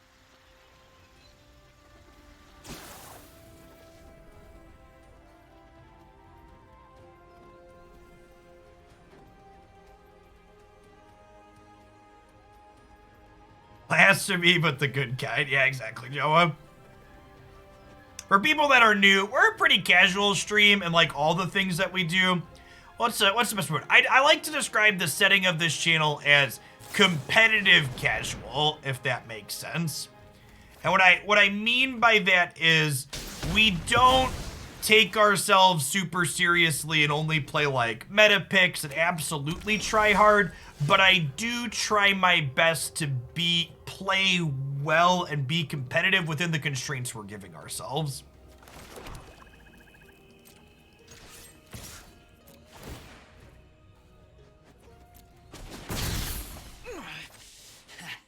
You're good, but I'm better. Do we talk about Bruno? Chat, I have a 6-year-old, an 8-year-old, and an almost 2-year-old. We talk about Bruno plenty. The music in that movie is very catchy.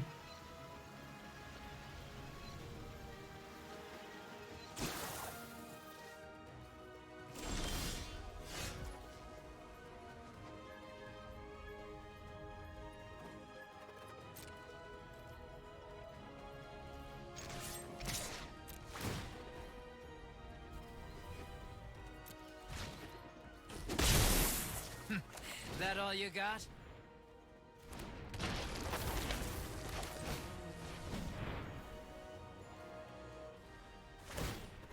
That's turning ready. I have it, but I heard the basis of the story made a bunch of incels very mad, so it's on my to watch list at some point.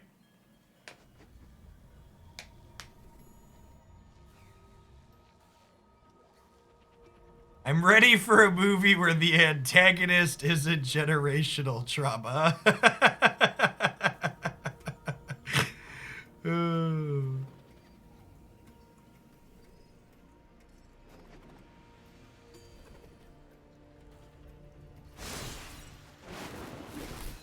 I know something you don't know. Tell me, Kaido. Tell me your secrets.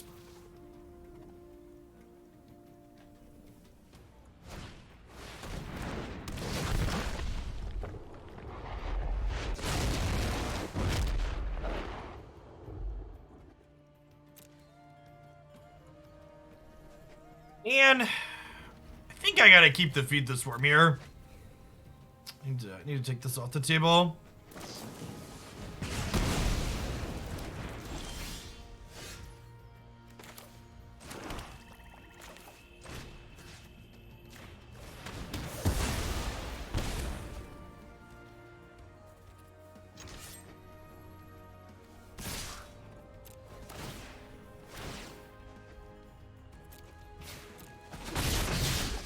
Now this is getting fun.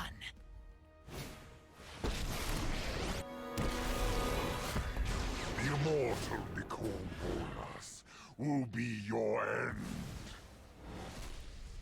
My schemes are never ending. Alright, I think we've been Grixis ship. Yeah, we're solidly into garbage time here. I'll take game 3 on the play.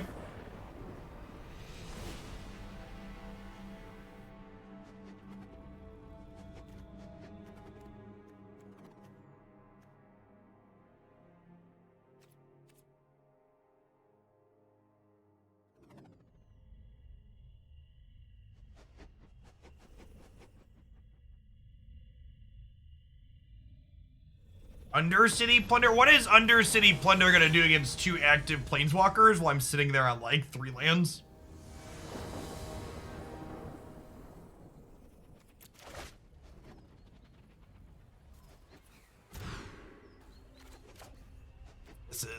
This is where the Magic the Gathering happens, chat. Don't touch that dial. It's right here on your television.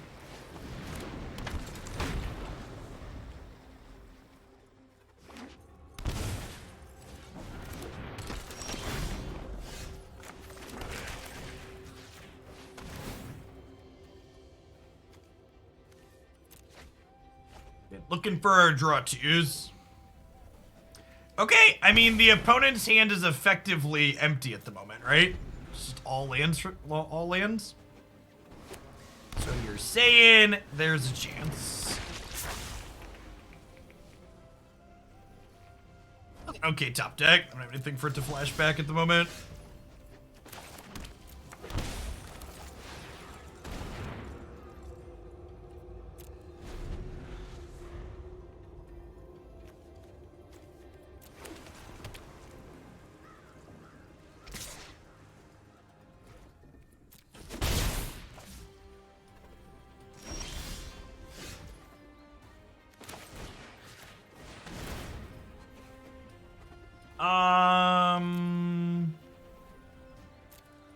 Yeah, I'd have been that. Go on, things that play to the board here.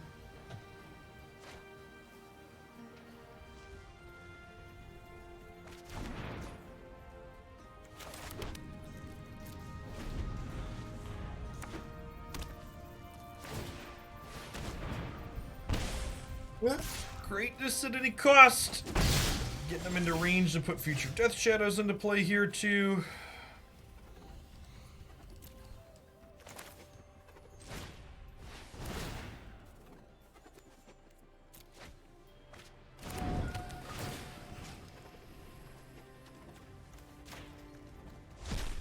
Yeah, sorcery land. This still.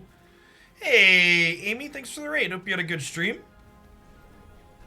Playing a little historic this afternoon. I think I'm gonna draw a card here because we get a discard spell, right? If I cast K command, I'm cleared for liftoff, right? So I think that's the line. Oh, how close to delirium are they? Only 2. Okay. Because if I make them discard a card that gives them delirium, I won't kill their thing. All right, and Rahilda is actually great to leave on top here. It's a little scary if they have exactly Death Shadow, but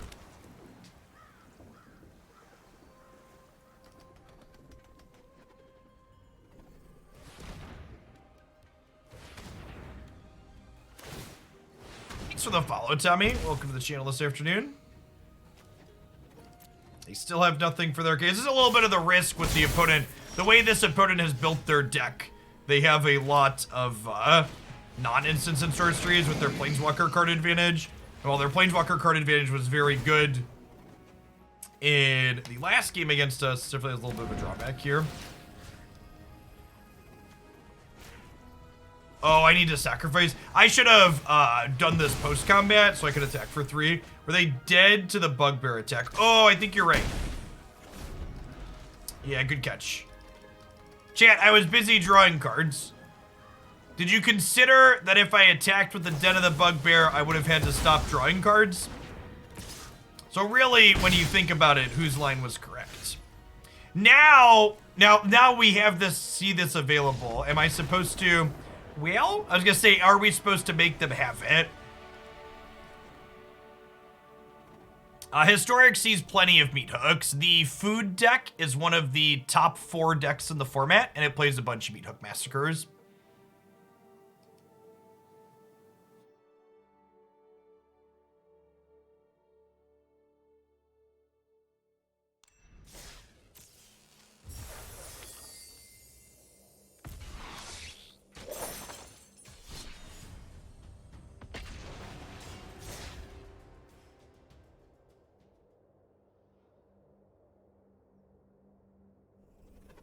All right, let's do one more match of Historic here.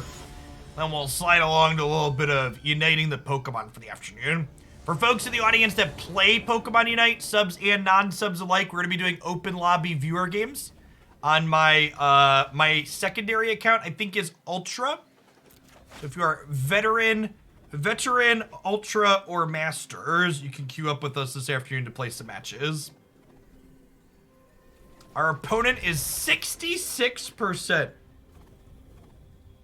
Are they just doing an experiment?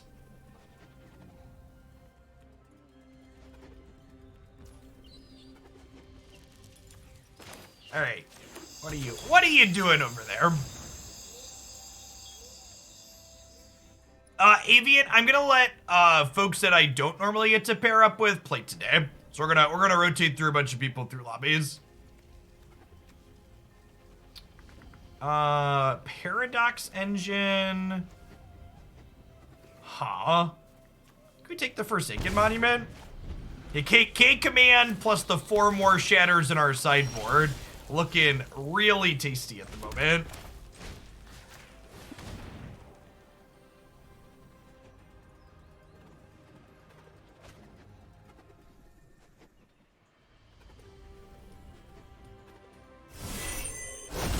Listen, chat, honestly, the opponent's percentage just means they're playing Magic Arena the right way. We talked about playing games for fun a little bit ago. If the opponent's just conceding any matchup they're not having fun playing, like, more power to them.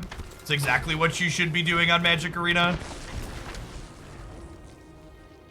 If at any point Magic Arena feels like work, you should change how you're playing or go play something else. Games should be fun.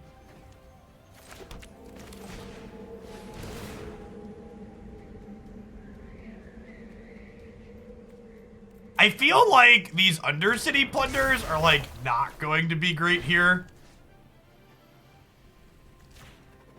I Thoughtseize them rather than Undercity Plunder. I think taking a specific card is better than getting a random one.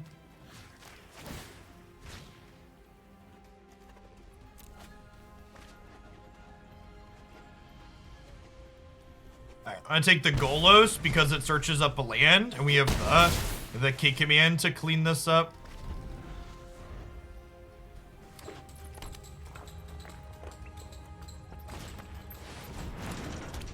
Okay, chat, are you ready to end their entire career?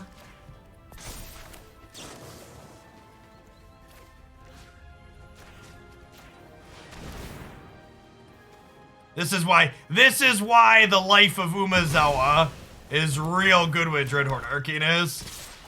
Let me just flash this one back here real quick.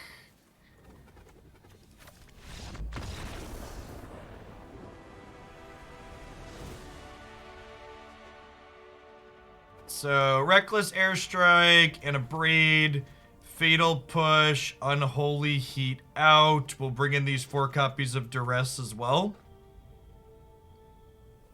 The Soul Guide Lanterns probably aren't very good here. They probably don't have a graveyard aspect. We'll trim 3 of those and bring in Rahilda for extra threats. Let's do it.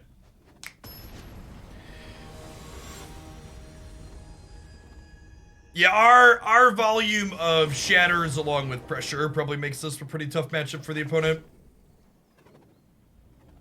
Let's see, our hand is very good.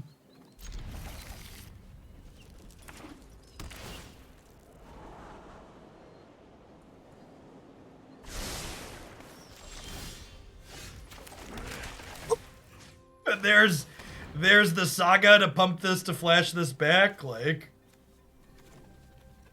I'm gonna take the Mind Stone since they're accelerant. So that way this has more chance to get them going.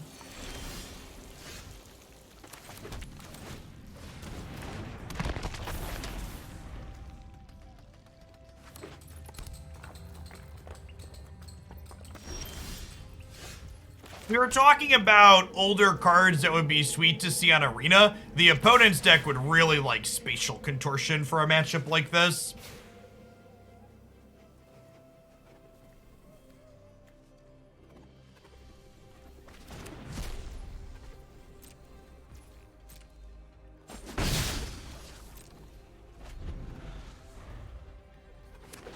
Is notably a colorless card that's basically a lightning strike in a roundabout way.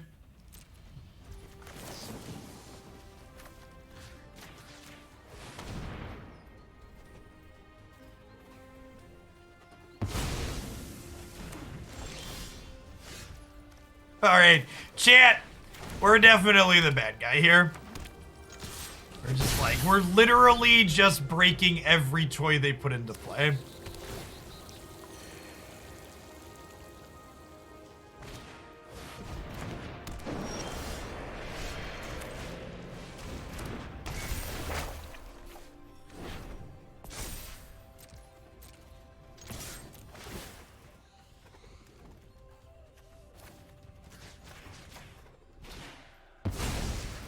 The 2-for-1 shall continue until morale improves.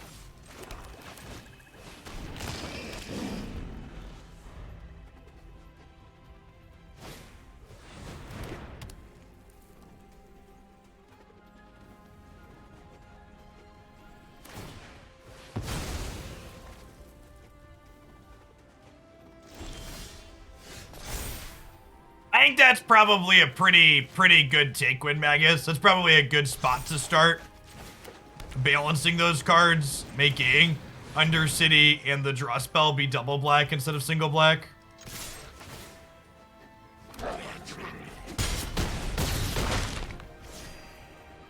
They're dead on board, so we'll pass. No reason to play this out.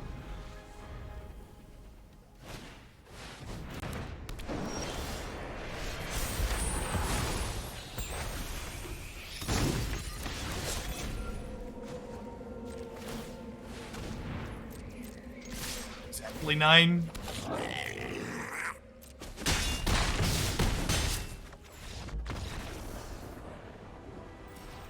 We missed the 2 life from pumping Lurrus. That's true. I was just thinking I wanted to diversify my threats, but they were tapped out and we had all the information, so you're right. We should just gain the extra life when we can. Alright, I know I said one more, but that was kind of a steamroll, so I'm gonna do one more. We're in double down. As something of a gambler myself, hit me, dealer. It's been a good set. If you're just dropping in and you haven't seen the whole thing, we've been playing this deck for almost 2 hours. We played against Green Black Oven. That kind of sucked. And not because the matchup was impossible, but just because playing against Green Black Oven's pretty tedious. But the rest of the set, sans the Oven matchup's been good. Good session on the YouTubes later. Speaking of the YouTubes, if you missed our Hopelandia Open over the weekend, that was an Alchemy tournament. That is up on YouTube as well now.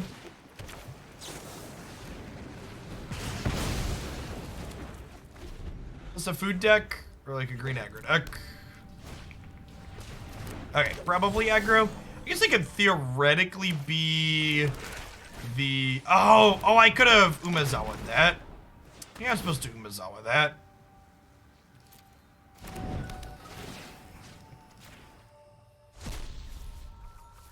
Yeah, probably. They're going to have a 4-drop this turn. If they like Questing Beast this turn, I'm pretty sad. You think they're Panza? Maybe.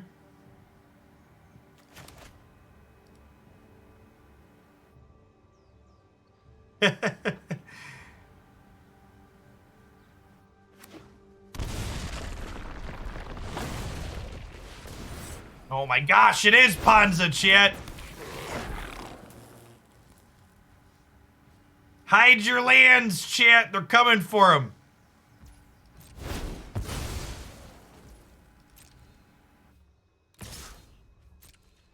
Actually, just gotta take the block here, I think.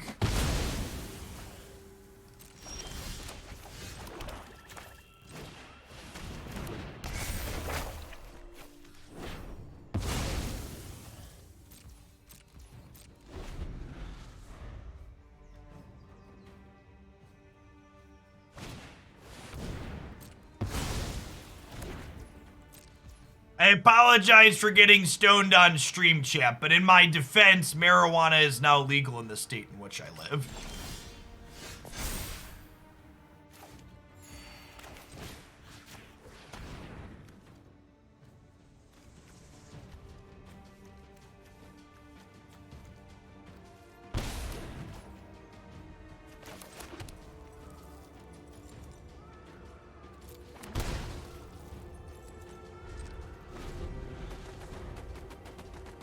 Hey, Jace, thank you for the 38 months. Welcome back. I appreciate it.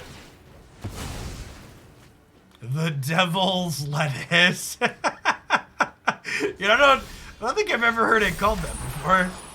The Devil's Lettuce.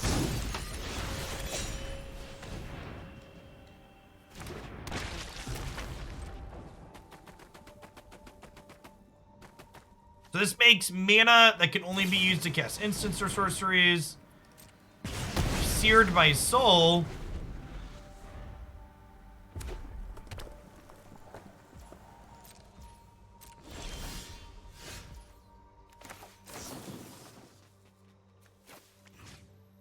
Alright, so I think I want to get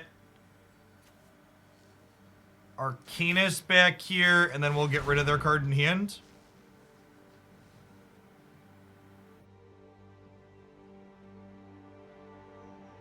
And then I think because we're up so many cards here, I want to just not die by mistake. So I'm just going to chill with the memory up in case they draw the land for the Den of the Bugbear. That's so unfortunate.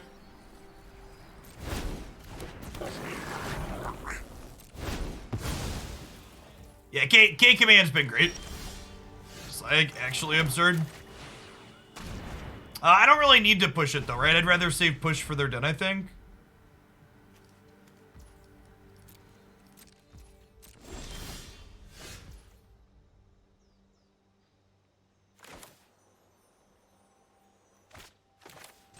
I'm gonna wait a turn on the Lurrus, because if I draw a land, I want to be able to Lurrus and Soul Guide right away. And I have something else to do with my mana this turn. If I didn't have something else to do with my mana this turn, I'd probably just jam the Lurrus, but ideally I'd like to at least draw a card with this before it dies.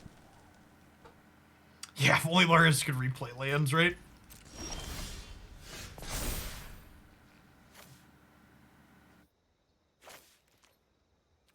Scheme 2, play the Kit Kat out here.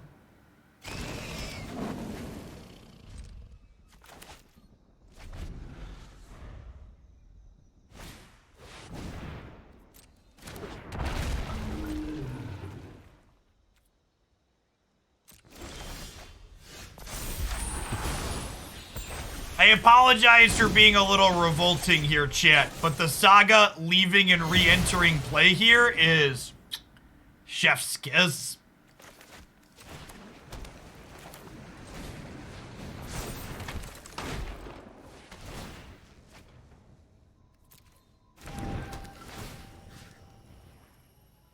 Target Stone Rain here because they have Goblin Dark Dwellers in their deck.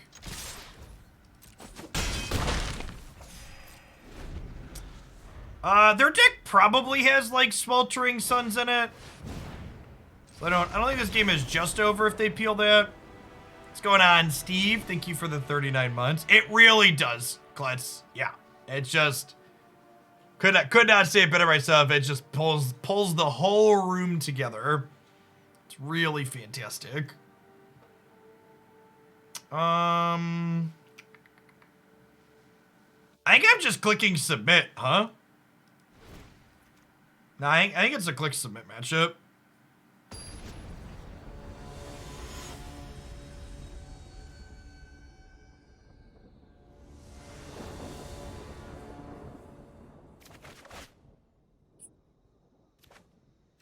Sure.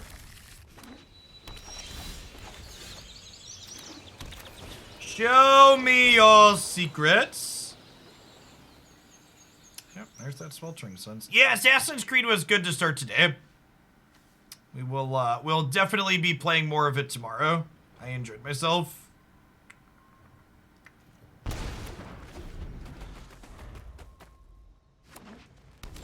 It continues to be good. It will be our morning variety segment for the next little while we play through it.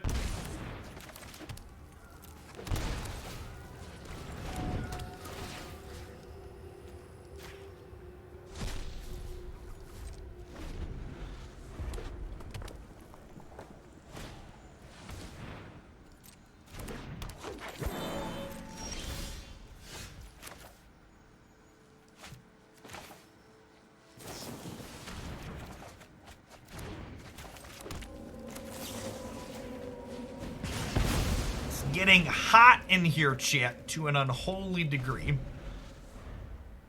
I think killing this when they have the mutate card in their deck has a lot of value. What's going on, Stellar Joe? I've only regretted choosing to fire up Historic today when we played against Cat Oven, so I should probably just concede that matchup moving forward. The rest of the session's been good. Why didn't the Painful Bonds make you pay life? Because Painful Bonds only makes cards that cost 3 or more lose you life. And our deck doesn't really have many of those types of cards. It's just good deck building shit.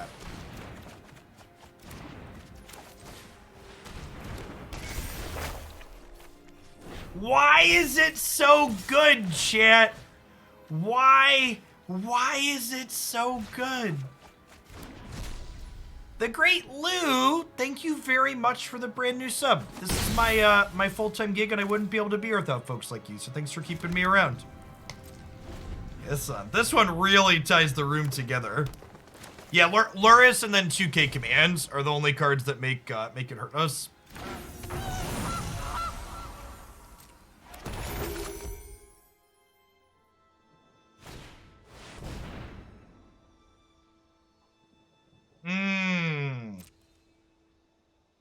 Punish for not holding up the removal spell. This has a CMC of 6 as well. All right, what are they destroying here? They might give themselves a 3/3, honestly. I have instant sorcery artifact in my bin. I need one more card type to get Unholy Heat. Yeah.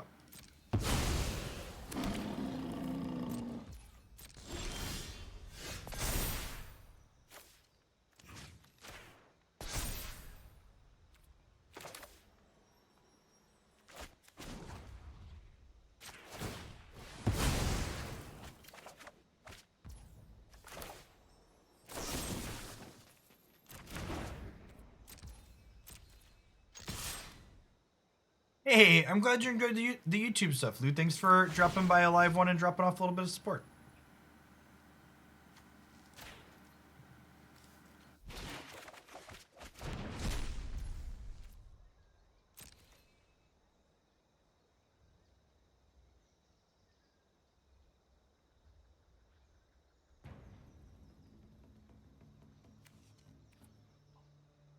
There isn't a creature in our bin yet, Chip.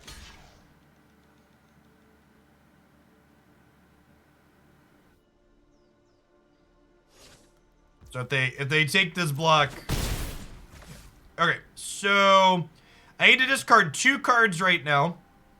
If I put this out, I'll need to discard. Or wait. So if I put this out, I'll need to discard 1. We'll draw this. 2, 3, 4, 5, 6, 7, 8, 9. Okay, so I can fatal push this.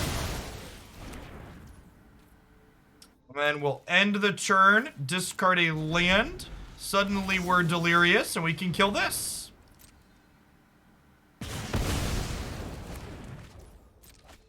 What an embarrassment of riches.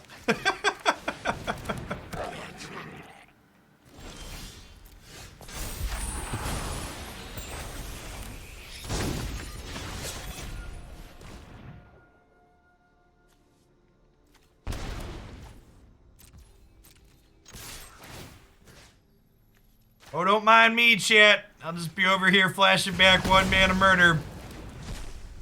No big deal.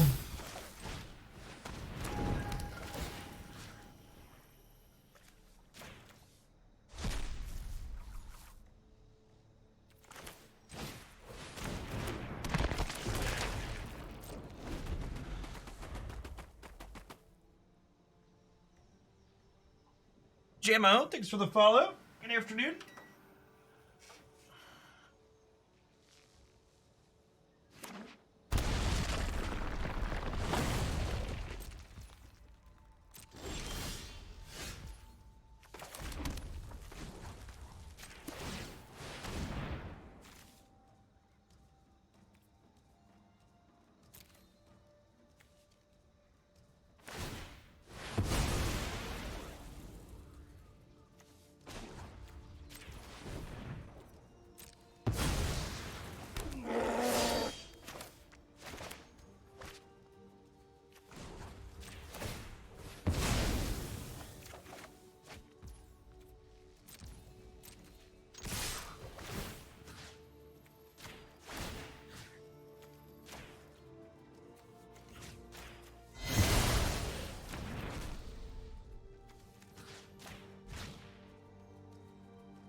Yeah, pick picks. I think dialing Unholy Heat back to 4 would be a pretty ideal spot for it.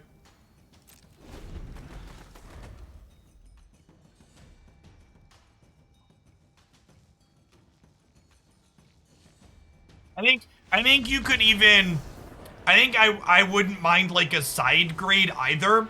Like a change I've talked about before is they could pull down the damage on Unholy Heat, but then make it exile the thing that it hits when you have Delirium as well. So that way it's not, that would be a big way to kind of double nerf Phoenix, because you not only make the card worse for Phoenix killing large things, but you make it better against Phoenix.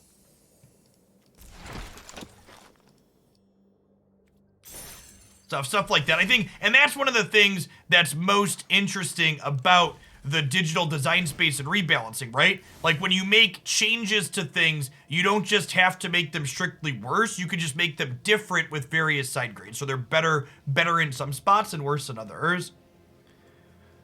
I just realized Saga is the GTA guy. Yeah, Klutz, it's the 3 modes on the first 2 chapters are what GTA does.